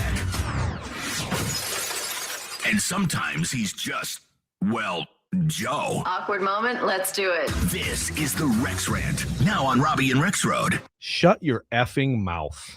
It's down year and fantasy and this, that, and the third. Get your peanuts here. Let's go, Scooby-Doo! Travis, I swear, we'll throw you the ball every once in a while. Okay, buddy? Boy, what a scaredy dog. You still think there's something in that closet? Go New York, go New York, go. Oh, no! We would not tolerate that sort of behavior in Knoxville. Do you know your elbow from your ass? Me kissing some ass? You owe the fans an apology. Yeah, I am raising my voice at you. It is time for the Rex Rant, brought to you by Rapid Response Generators, power when it matters most, and served by the Wine Cellar in Hendersonville. Joe, the floor is yours. Thanks. It's good to be coming to you from this computer. Did not anticipate that being the case Friday. So first of all, quick backstory for anybody who was listening to the show then, you would know this, but I mean, I think we add about 200,000-300,000 listeners every day by the data I have. Yeah. So catching people up. So in Knoxville in 2022, I covered the Tennessee-Missouri game. That was a real beaut of a game, by the way. And I went and got food afterward. I was probably in there for about an hour, ate dinner. And when I came out to my car, the window had been smashed. My luggage and my computer bag had been taken from the car, which is pretty terrifying. And you call in, you lock all the credit cards and all this stuff, and whatever, lock our credit, all these things, and it was pretty scary. It was pretty awful to lose all that stuff. I lost a lot of Microsoft Word documents that had stuff in them. But anyway, so let's fast forward to Friday. Heading to a gas station not far from the studio, and pump my gas, get out. Nice morning, nice sunny morning in Nashville. Pump my gas, get in my car, drive away from the pump, and as I'm leaving the gas station, there's a beep, it's like beep, and it's like door ajar. I'm like, what the heck? Like what? Why was it? Like, okay, so I guess I didn't close my door. I closed that. It was fine. Then I realized it was the passenger door. I'm like, maybe like, did Katie, when she got out yesterday, she didn't close it fully, and then it got like loosened a little bit or whatever. Okay, fine, whatever. Close the door. Boom. Drive home. About 25 minutes later, going to grab my computer bag so I can start doing my other job, and it's nowhere to be found. And all of a sudden, it all hits me like, oh my God, someone just freaking stole my bag out of my car. Are you kidding me? So now it's just full on panic, racing back to the gas station, call the police, I call Kate, Kate, help me, Kate. She's used to that. She and Caroline like to call me a crash out. It was a full crash out situation. Okay. Get to the and I wish, as I'm telling this story, I wish that people could see what you guys saw. Oh yeah, because me too. I went into the talk to the manager. He's like, okay, let's go see, let's go look. He goes the video, rewinds to when I was there. It's truly incredible. Like you said, I think you were like, I keep watching this over and over. This is like some kind of movie, First of all, this guy in a red PT Cruiser, by the way, keep that in mind, folks. No license plate. Yeah. As I get out of my car, he's on the other side, okay, like on the other pumps on the other side, but in the same whatever area. He backs his car up. I'm sitting there, pumping my gas. Everything's fine. Oh, yay. Like a total moron, not noticing things. This guy creeps out of his car. He's got a mask on. You see him on the film looking under to see where my feet are. And he just goes, dink, dink, dink, creeps, opens that door, grabs my computer bag into his car, and he's gone. And, of course, I'm sitting there watching. First of all, as I'm sitting there watching, and the manager of the gas station, he was great, but he's like, oh, my God, that's amazing. Oh, and I'm like, dude, I've lost my computer. Can we not, think this is I've never seen anything like this. I'm like, yeah, neither have I. It happened to me. So just truly unbelievable. I kept watching it over and over again. It's just like, I cannot believe that this happened, that this guy had and again, this guy's a pro. There's no license plate on the back of the car. Clearly this guy does this stuff, right? Yes.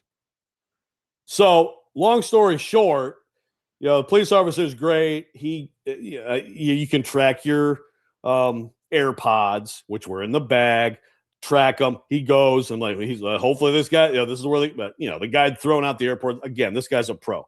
Had thrown out the AirPods.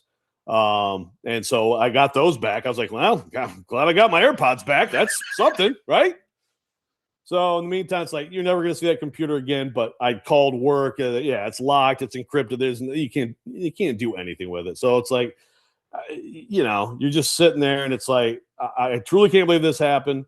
You go home trying to figure out getting a new computer, all this stuff. And a few hours later, loud knock on the door.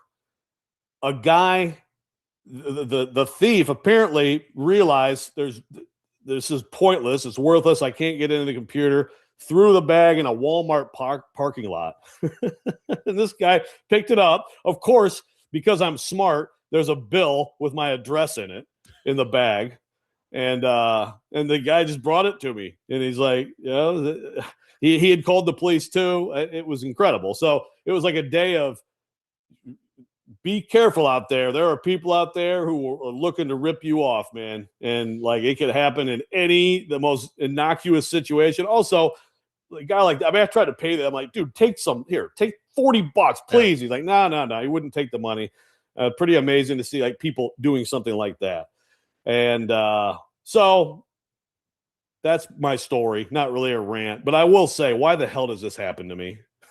It was amazing. Like as you said, I've seen the video footage of it. Ian has too. And it's legitimately like out of a movie. I mean, the dude crouches out of his car, basically gets on the ground to identify what direction your feet are pointed as to whether or not he's going to approach the car, sneaks up, opens the door, throws the bag in the car, and then drives off. Like, it's pretty incredible. And I told you this, like, in a lot of ways, I'm glad that you didn't notice it, because my thought process kind of is, if you're bold enough to start like robbing cars in broad daylight when there are video cameras everywhere, you're probably not that far away from like pulling a gun or anything. So I'm probably glad that you didn't notice it, and it ended up working out fine. I mean, you got it back, but it's truly one of the wildest videos I've ever seen in my life. Yeah, no, I mean, you're right. It's like someone like that, like, yeah, this is not his first rodeo, so maybe a confrontation isn't the best thing. I will say, if there's a lesson for everybody, and I mean, it's funny because yesterday, even like Caroline's with me, and I'm like, we get gas, and I'm like, lock the door. Do not ever pump your gas with an unlocked car. Yeah. Okay. Ever, ever, ever. I never will again. And yeah, it's also, before I got it back, I'm like, God, because sometimes I put my computer, I actually put it like driver's side back seat. It's just random. Like, sometimes I put it driver's side back seat. Sometimes I just get in and I throw it over on the other seat, Yeah. But today was the day. That I put it on the passenger side. Also, that I just happened to time it perfectly to be at the pump with this guy. So, meanwhile, Skyler says, I heard Stillman just got a red PT Cruiser. That guy's too agile. Yeah, I was going to say, I don't think Stilly can quite move as well as this guy did. But, yeah, lock your car. Lock your locks. Yeah, that's right. It is. Lock your locks. Listen to the wise man, Paul Kaharski. Lock your locks. And but yeah, I got this computer back. Nothing's changed with it. I mean, I wiped it down, but it seems to be fine. I will say, after the situation worked out nicer for you, I did watch that video about 35 times. It's an incredible piece of film. You just standing there watching the gas pump. Just a full-on crime going on behind you. And I can't wait to show Kuharski on Wednesday. It's going to be epic. Oh, nice day out there in Nashville, huh? Hey, everybody, how you doing? Just pumping my gas. And the video that you showed us has your commentary on it, which just makes it even better. I laughed a lot about it this weekend, I freely admit. Yeah, like, I wish I took video the first time we watched it, because, again, that's when the gas station manager like, oh, my God. Yeah, the second time I'm like, my God, I'm an idiot. Look at me. Well, we're glad it's worked out well. That is the second time since we've been doing a radio show that you've gotten your car robbed. I'm really hoping there's not a third. Yeah, third time's the charm. I don't know what that means, but I finally get popped. I don't know. Cory Curtis will be with us coming up next. Robby and Rexrode, 102.5 The Game.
Final hour, Robby and Rexrode, 102.5 The Game. Robby Stanley, Joe Rexrode, Ian Safar here with you on this Monday morning. And as we do every Monday morning at 8 o'clock, we head to our phone line, driven by WilsonCountyHyundai.com. Welcome in our friend Cory Curtis to the program from News 2. Cory, good morning. How are you? I'm delightful, fellas. How are you today? Doing outstanding. How are the efforts going from your part to single-handedly save the Bears from moving from Chicago to Indiana? You know, I think there's still a lot of feeling that it's all still a lot of power play by the Bears trying to put themselves in as strong a position as possible to negotiate with the city and get a deal where the city and state pay for the stadium, yet they somehow reap all the profit. Yes. And, you know, that's really a noble effort on their part and really, you know, really endearing with the fan base and with just people in general. So I congratulate them on their overwhelming greed and desire for it. Yeah. So they may end up moving, but we'll see. Seems to be going well on that front. We'll see what happens there. Go ahead, yeah, Joe. you know. Well, yeah. I do want to ask about this, and I think you've actually said something to this effect, Cory, but it's good. Obviously, there's tons of jokes to be had, the Hammond Bears and all this stuff, right? But like for people who, for people who live in the city, for example, for a lot of them, Hammond is, first of all, there's plenty of other NFL franchises that, you know, obviously the key being, the big example being the Jets and Giants, who are the New York Jets, and they play in New Jersey. There's also, you know, the San Francisco 49ers play in Santa Clara. I think there's a couple others, but it's actually it's closer. Like if you live in the city, it's closer than the other one is Arlington Heights, right? The Illinois option is Arlington Heights. Yes, and that's probably further for some people. For some people than Hammond is. Yeah, I mean, but that's the thing is the Chicagoland area is a huge area. You know, if you're talking about going from Lake Forest, where the Bears practice, to Hammond, that's a haul. Yeah, I mean, that's a haul. I remember, you know, Arlington Heights' most famous resident, Walter Payton, lived in Arlington Heights. Yeah, I mean, so look, if you move it out of town, either way, I mean, if you move it east, because look, if you move east from Chicago, you're in Indiana. It literally, it's like Cincinnati and Kentucky, okay, or Charlotte in South Carolina, okay. It borders right on there. So if you move east from Chicago, you're in Indiana. You may only be a mile outside of Chicago, but you would be in Indiana. And so, you know, that's, I think, one area where some of it gets lost. And believe me, I'm not defending the move at all, but I'm just saying geographically, you know, you can sit here and you can poke holes in it, right? Because you could be 1 mile out of Chicago and be in Indiana, where I grew up in the suburbs here. And I don't know, I was like 15 miles away from downtown. And so, but I was still in Illinois and not in Cook County. I was in DuPage County. But yeah, there's plenty of other teams that don't do it. I mean, LA is not technically in LA. Yeah, it's in Inglewood, right? Dallas is not in Dallas. Where are they, in Frisco? Yeah, way east. Yeah. And so, no, it's not unusual for teams to not actually be in the city that they were in or are in. I apologize. I'm in the city right now. The subway's going by. No, you're good. You know, it's, the location's iconic. Okay. The location's iconic. And, you know, you talk about certain teams and yes, I understand New York and Dallas. Those teams are fabric of the society. Chicago is and always will be a Bears town. First and foremost. I mean, I was at the Cubs game last night and it's packed and they suck again, but everybody loves the Cubs. Everybody loves the Bulls. You know, it's a good hockey town, despite what the last 15 years have been like or so. But the heart and soul of the town is the Chicago Bears, and that's what's tough to come to grips with. You know, and I know the mayor deserves some blame on this. You know, as we've seen mayors have in the past, but I think, you know, I think there's a fair amount of greed in play here, and you know, and that's not unusual in this day and time from all aspects. No. But it's tough. It's tough when billionaires cry poor, right? Yeah. Right. They don't want enough. I mean, I don't know what the Bears have brought to the table financially. I don't. I mean, like with the Titans, I know Amy brought what, $850 million to the table, and from everything we've heard, she liquidated everything she could to get there. So, for people who think that she didn't bring anything to the table, and I'm not saying her just defending her, but I'm saying there was an effort on the Titans' part to bring as much money to the table as they could.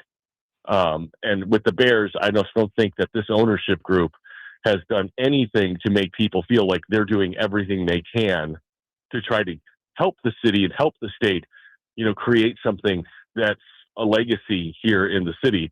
They're just looking for the best deal they can. They're very much like Jerry Reinsdorf right now, which is not someone you want to be compared to.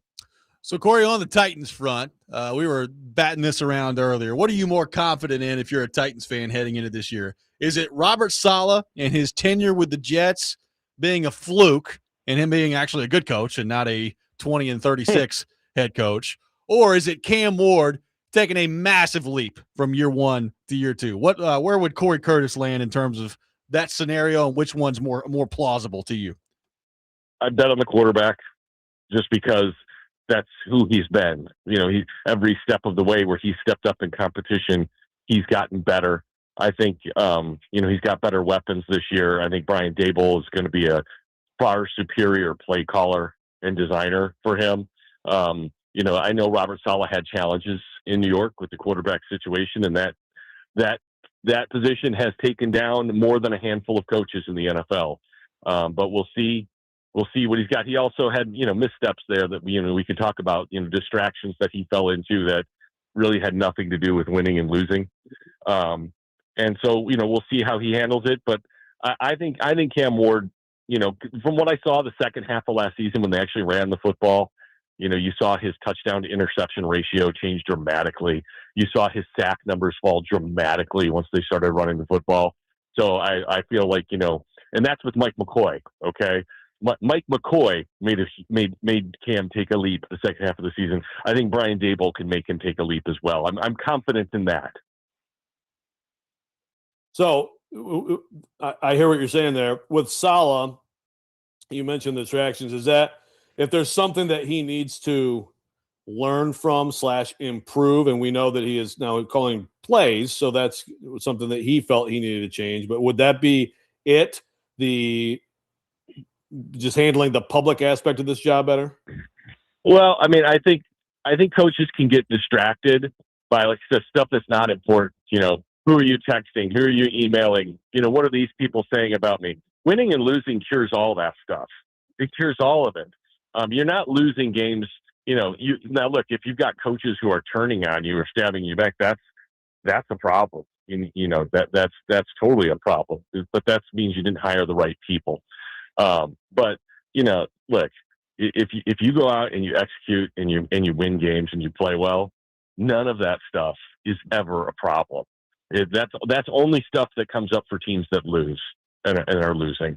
And so keep your eye on the ball, which is winning football games. I think that's the big thing. And, when you're losing, everything gets amplified. I get that. Believe me, we've had plenty of amplification here the last few years.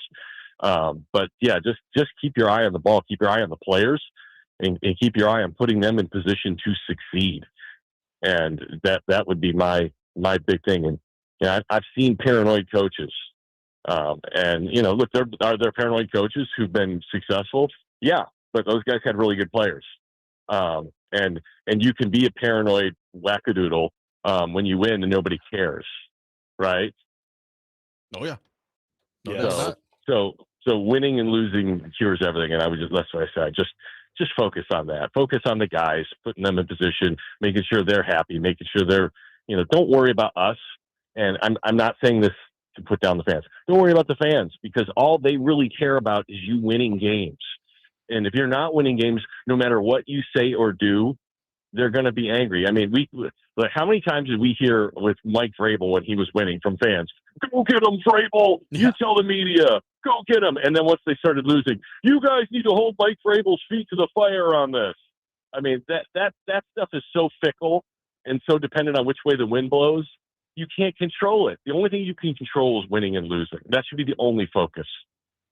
All right, Corey, last thing for you here. I feel like based on a lot of Predators fans that I've talked to, people that I know have followed the team for a long time, the hiring of Chris McFarland kind of feels like a shot in the arm to the fan base. Like it's a turning of a page. It's a new era. It's all those things. So I think there's a level of excitement that's kind of coming with that with Predators fans. Do you sense the same thing? What's kind of your read on Chris McFarland and the hire that the Predators have made?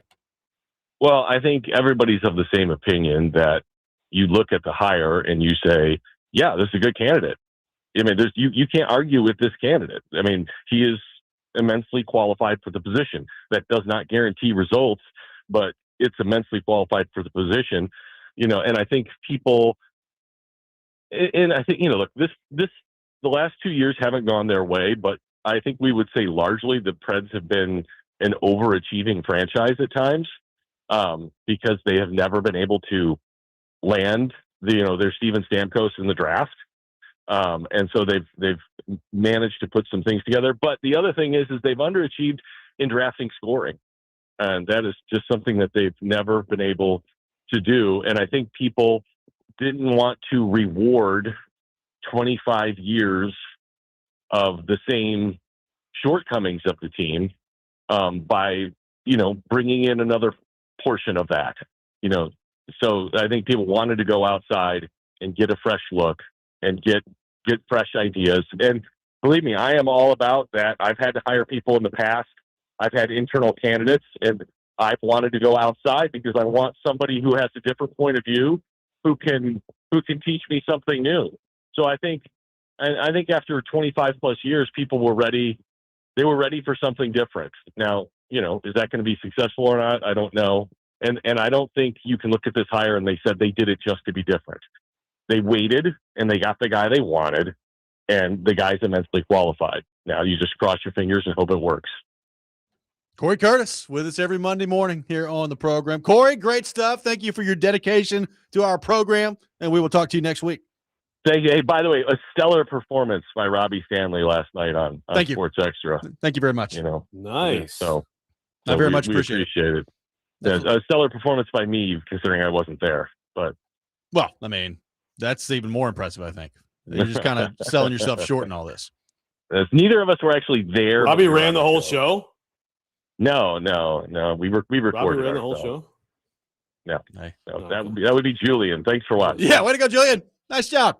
Good job. Yeah. Cory, enjoy Julian, yourself. I'm going on vacation. You enjoy You're in yourself. charge. That's right. Thank you, Cory. Later, guys. Cory Curtis with us every Monday morning at 8 o'clock. We will react to what Cory had to say, throw the question back out there.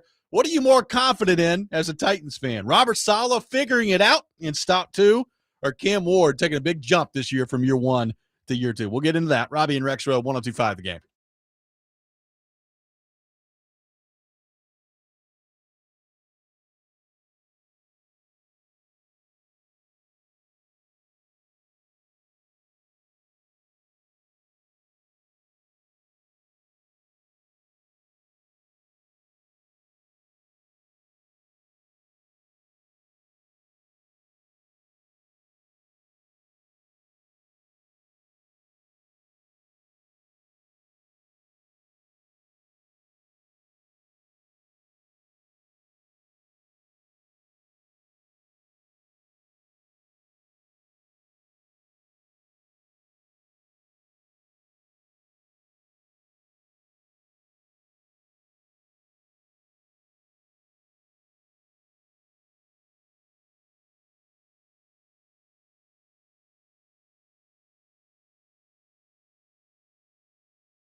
Robby and Rexrode 1025 The Game, presented by Green Ventures Landscaping, outdoor patios, landscaping design, lawn maintenance, and more. Check them out at greenventureslandscaping.com. We are live from our Busy Bee Plumbing, Heating, and Air Conditioning Game Nashville studios, home of the $99 yearly Beehive membership, where the buzz is always about great service. Appreciate Cory Curtis from News 2 for being with us in the last segment. Some reaction to that, some reaction to Rexrode being robbed over the weekend.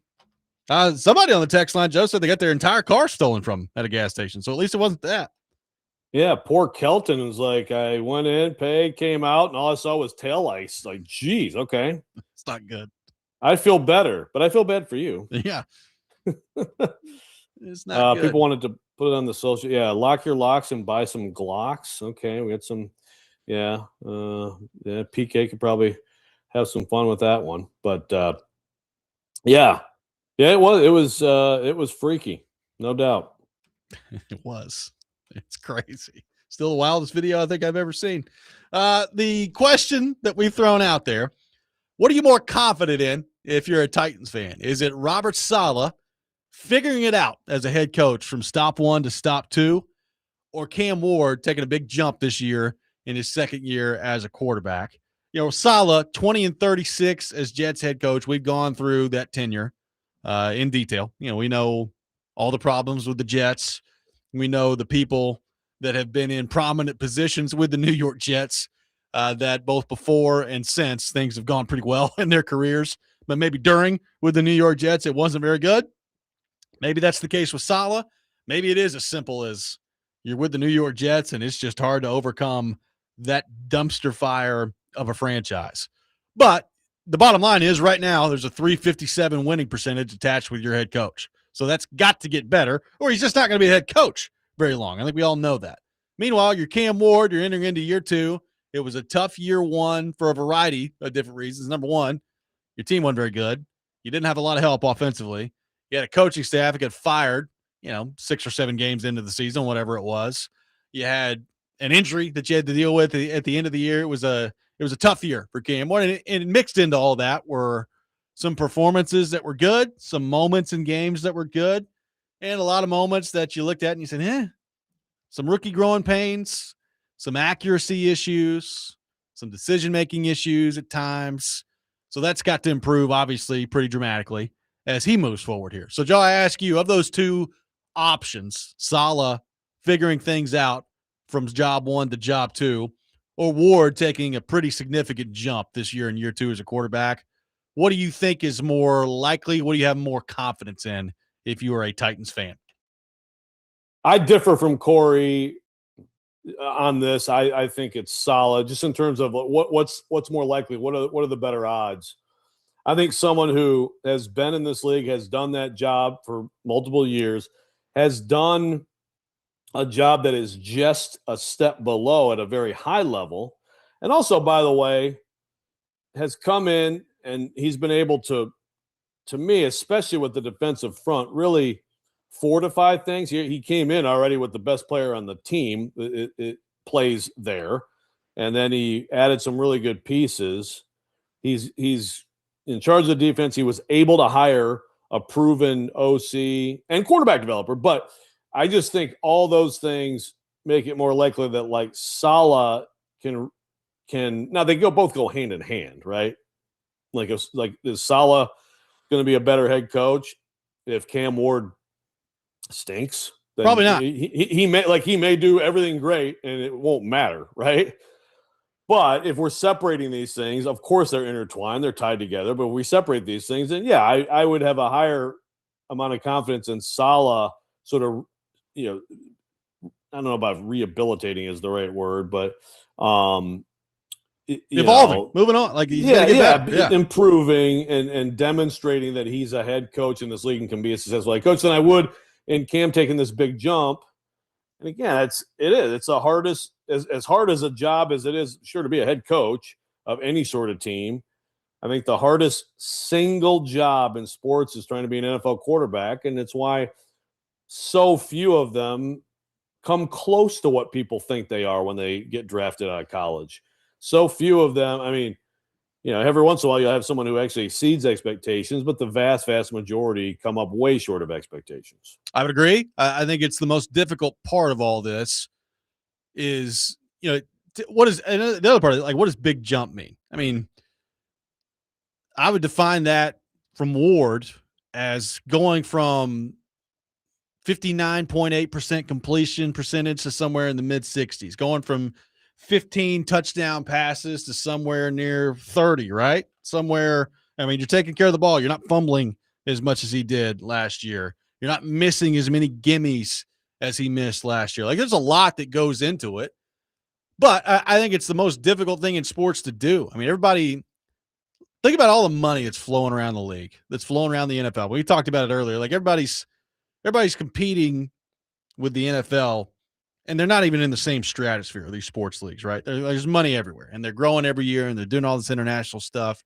And quarterbacks, I mean, you're going to start to see quarterbacks routinely get paid in the 60 million plus per year range because that's how important it is. Like, it's the most important position in all of sports, and I think it's the most difficult. Like, it's the most difficult to be truly exceptional at, and that's where they drafted number one overall to be that, right?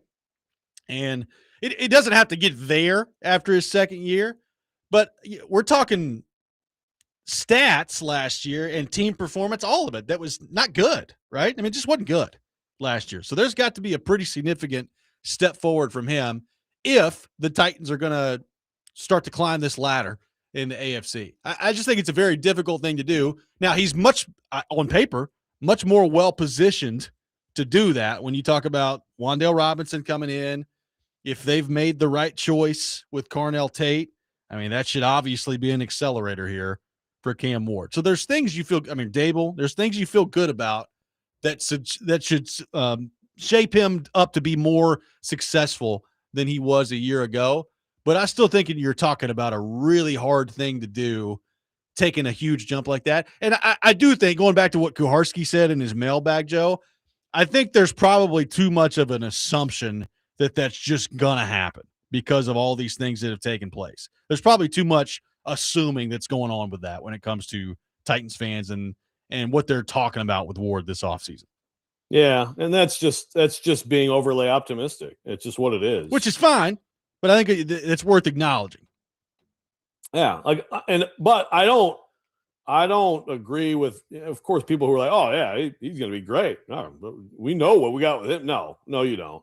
Also, people who think we know what we got with him, he stinks, it's not going to work. You don't know that. Agreed. You don't know that either. We should all agree that, like, this is just a gigantic year of discovery, especially for him. 615-737-1025. Our phone number. I'll take more of your thoughts on the Titans on our phone and text lines driven by WilsonCountyHyundai.com. Robby and Rexrode, 1025 The Game.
Robby and Rexrode, 1025 The Game. Taking your thoughts at 615-737-1025.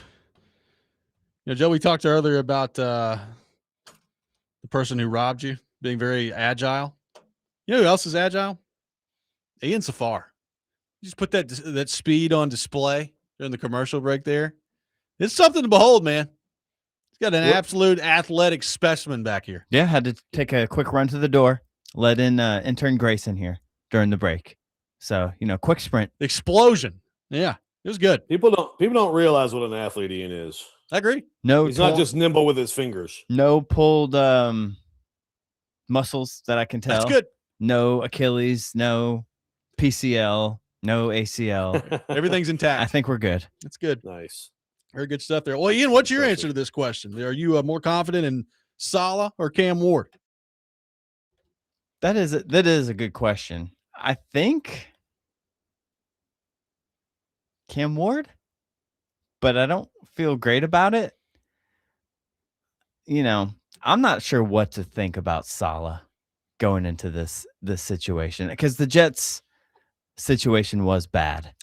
Well, but this situation is not great either. And early on, it's going to take a little bit here to turn it around.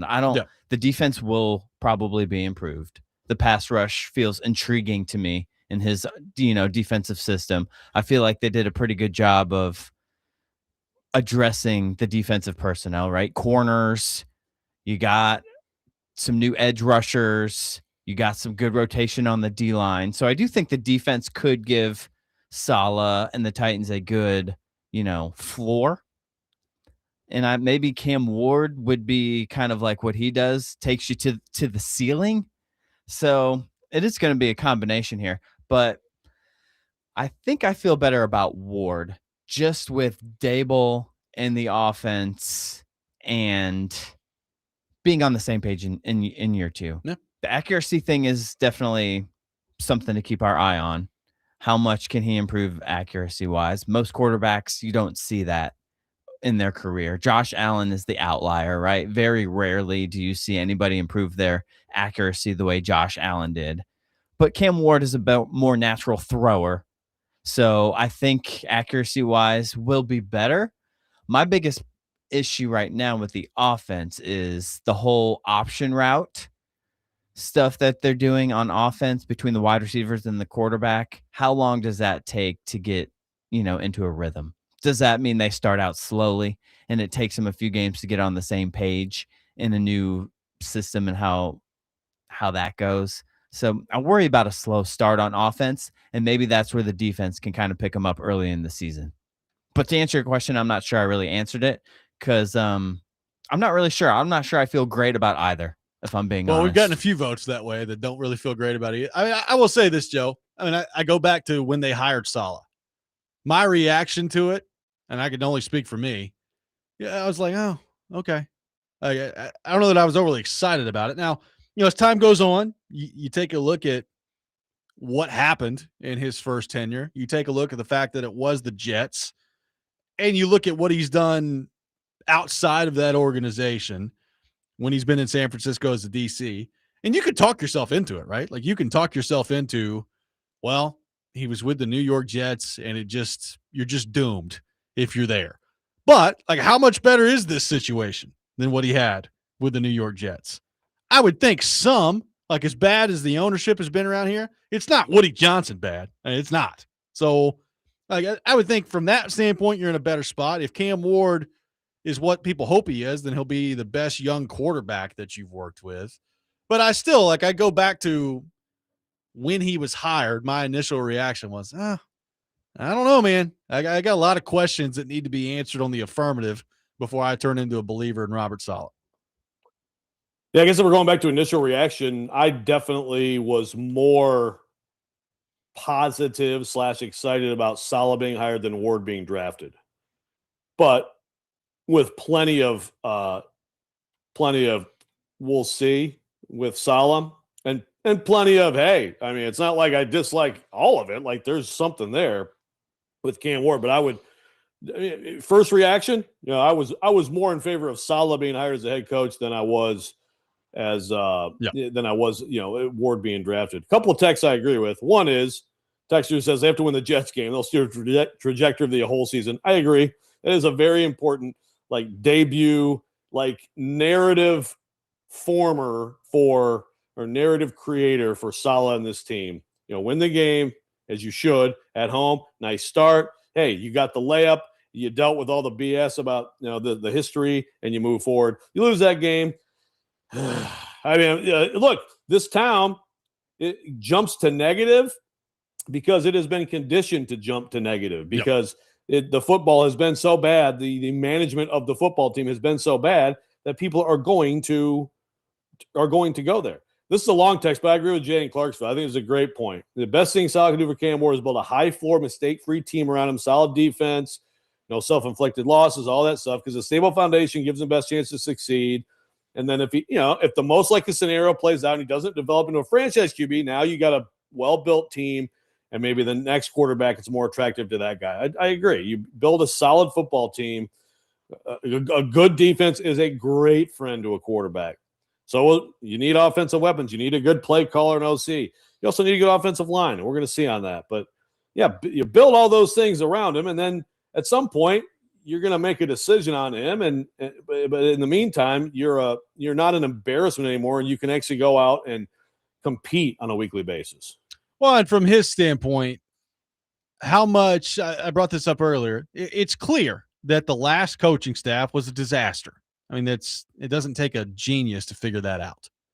So if there's a level of competency with this coaching staff that you just didn't have with the last one, how much of a difference does that make? Coupled with what I think is a better roster. I mean, I don't think it's a better roster. Now, can they stay healthy? What does it look like? All those things. But it's a better roster. They're unquestionably better at receiver. They're unquestionably better on defense. They've added a lot of people. Their front of their defense could end up being good, especially if their selections at edge rusher work out, then they could end up being really good. So they're unquestionably better on paper. But how much does the coaching staff, you want a coaching staff that's an accelerator in the NFL, right? You want a coaching staff that takes the good players that you have and maximize them. I mean, that's the name of the game of coaching.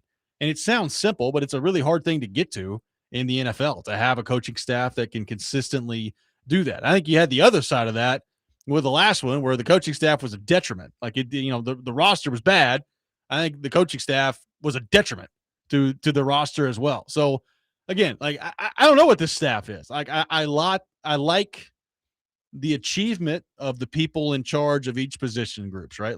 I like the achievement of Dable and what he's brought to the table offensively in this league. Obviously, we know what Saleh's done as a DC.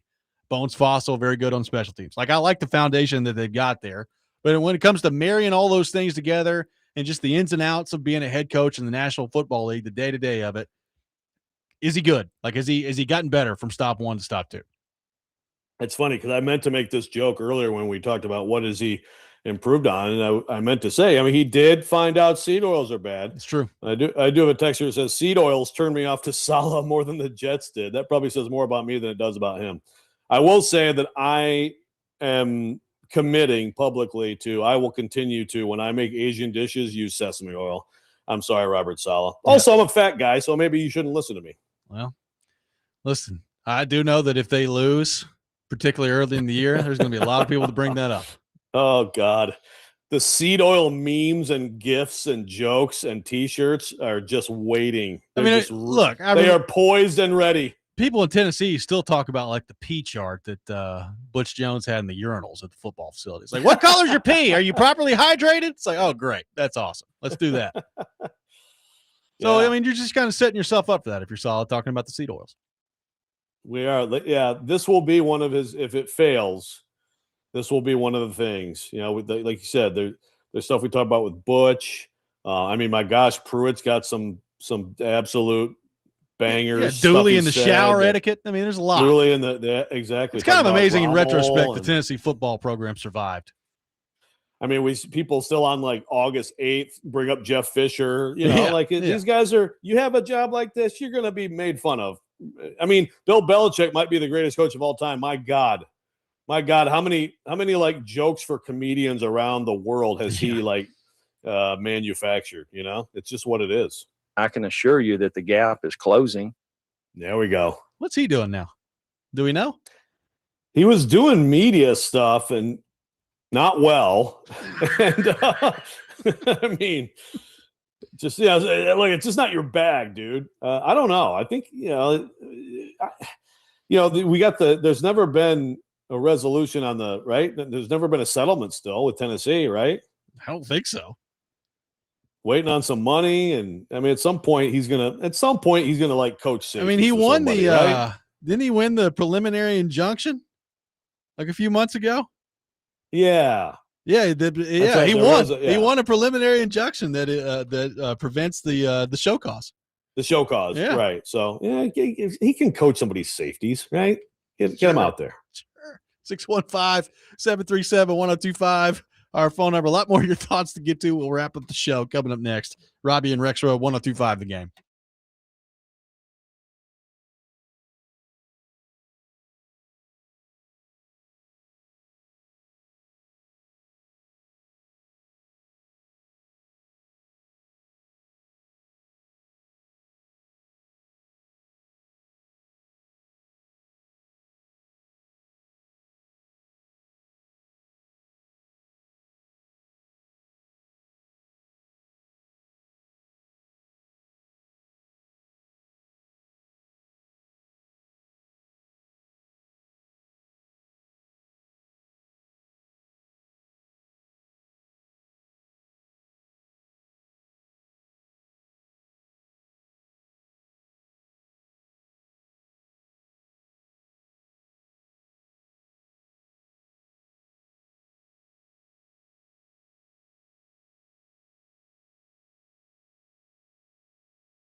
Final segment of the day, Robby and Rexrode, 1025 The Game, taking your thoughts at 615-737-1025. A lot of people don't like Jeremy Pruitt, learning on the text line. Very mean. Good to know. By the way, someone has pointed out to me on my personal text line, someone who we like a lot, who's a very good professional in this town, who works with a total goofball. I won't name any names. Pointing out that Dooley is running for a Senate seat in Georgia. So, oh yeah, I forgot about that. Vote at your own risk, Georgians. I'll tell you what, if you ever need somebody to if you want to make sure that you've got enough, people to handle something, he'd be the guy for that. I mean, remember the time they needed to stop on defense against LSU and he sent out 30 people. It's like, wow, Tennessee's entire sideline is on the field for this defensive stand. He's not going to get outflanked as a coach. No. He is not going to. Does this mean that, would he require 20 Secret Service members around him if he were an elected official? It's constantly walking in a big crowd of humanity. It's fourth down. LSU just totally overwhelmed out there. Oh, wait, Tennessee's got 19 people on the field. How about that? Good Lord. Maybe the most egregious too many men on the field I've ever seen. That's the thing. It's hilarious because the official, I think, announced it as 12 men on the field. It's like, buddy, you're being awfully generous there. There's about 16. There's a call that still stands out, a phone caller. I don't remember what show it was from or even which station it was on, but I remember it still to this day. When they made that hire, someone called up and said, Mike Hamilton just laid a big fat Dooley. I still remember it. Well, little did that person know how prophetic they would be. The thing is, if you're a Tennessee fan right now and you're concerned about Josh Heupel, I understand. It's a huge year for him. There are fair criticisms. Let's keep in perspective what preceded him at Tennessee. I mean, the trifecta of those guys, of the Dooley, Butch, Pruitt trifecta. I'd love to know how many college football programs have had 3 hires like that in a row, especially a program as good as Tennessee, right? I don't know, man. You remember when he was coaching from a stool on the sideline because he had hip surgery? He had hip surgery. He was coaching from a stool on the sideline. It's still one of the greatest things in the history of Google Images. I'm pulling it up right now. It's just amazing. Orange pants with a stool on the sideline. Yeah, the orange pants. But I really like Jeremy Pruitt's Sherpa look, though. I mean, who was it that Who was it that coached from the hospital bed, like in the booth upstairs? That was Hugh. Was that Hugh Freeze? That was yeah, absolutely. Up there, calling plays, ordering stuff from hospital food. This is what college football used to be. This is what they're trying to take away from us with all this professionalization of stuff, Right. We have to sit here every day and talk about the suits and these goofball, which I'm sure we can get into some this week. But by the way, that bill's going really well. Guys. Oh, yeah. It's going great. Apparently, Cody Campbell just wrote the whole thing. It's really, really going well. But yeah, exactly. We need more of the personalities like this and the goofiness and weirdness of college football and get away from the courtroom and Washington. Which one was the worst? Dooley, Pruitt, or Butch? I mean, Butch is objectively not the worst. I mean, Butch put together some good teams. Yeah. So who was worse, Dooley or Pruitt? Very different in the likability scale. Dooley was likable. I think Dooley is not a complete doofus. So hey, Blake, that orange marker over there is the first down marker. You gain 10 yards, and that's how you get a first down. Yeah, that's great, Coach. You want to try doing that at some point? But the funny thing is, when they hired Dooley, it was also like, really? I mean, it was so much his dad's Vince Dooley, whereas Pruitt is the D coordinator of a national champion. So, in terms of and by the way, the Pruitt hire also was done at the end of one of the wildest searches of all time. Yeah. So, in terms of the choice, it was wow, Philip Fulmer actually kind of saved this by getting Jeremy Pruitt. Whereas the Dooley hire, and you guys can tell me a lot better because I wasn't down here, but the national response was, oh, Vince Dooley has a kid named Derek? Yeah. Who's that? It felt like they tried to go so hard. I know he had been a head coach, but he's at La Tech. It felt like they tried to go so hard and like in opposition to Kiffin that's what they ended up with.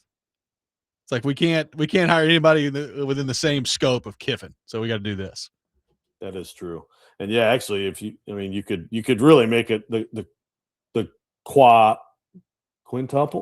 quadruple of those four. Yeah, since Fulmer, but I mean Pruitt or Kiffin was at least he was good in his 1 year. He was. Who we got tonight? Game 3 of the NBA Finals. Do you want to select anymore? I mean, yeah, I'm bad. I'll take the Knicks. How about that? Give me the Knicks. I think the Knicks too, but I actually believe it. I think they go out 3-0 tonight, and Ian's going to come in here just jovial in the morning. It'll be hard to knock the smile off Ian's face tomorrow. That's my prediction. Yeah, go New York, go, or whatever. Stilly, who's always on top of the politics, says Dooley got crushed in the primary. So there you go. Go New York, go.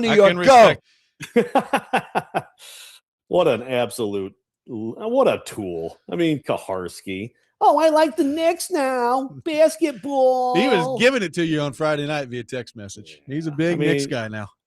This dude, he thinks like Dave DeBuscher still plays for the Knicks. Get out of here.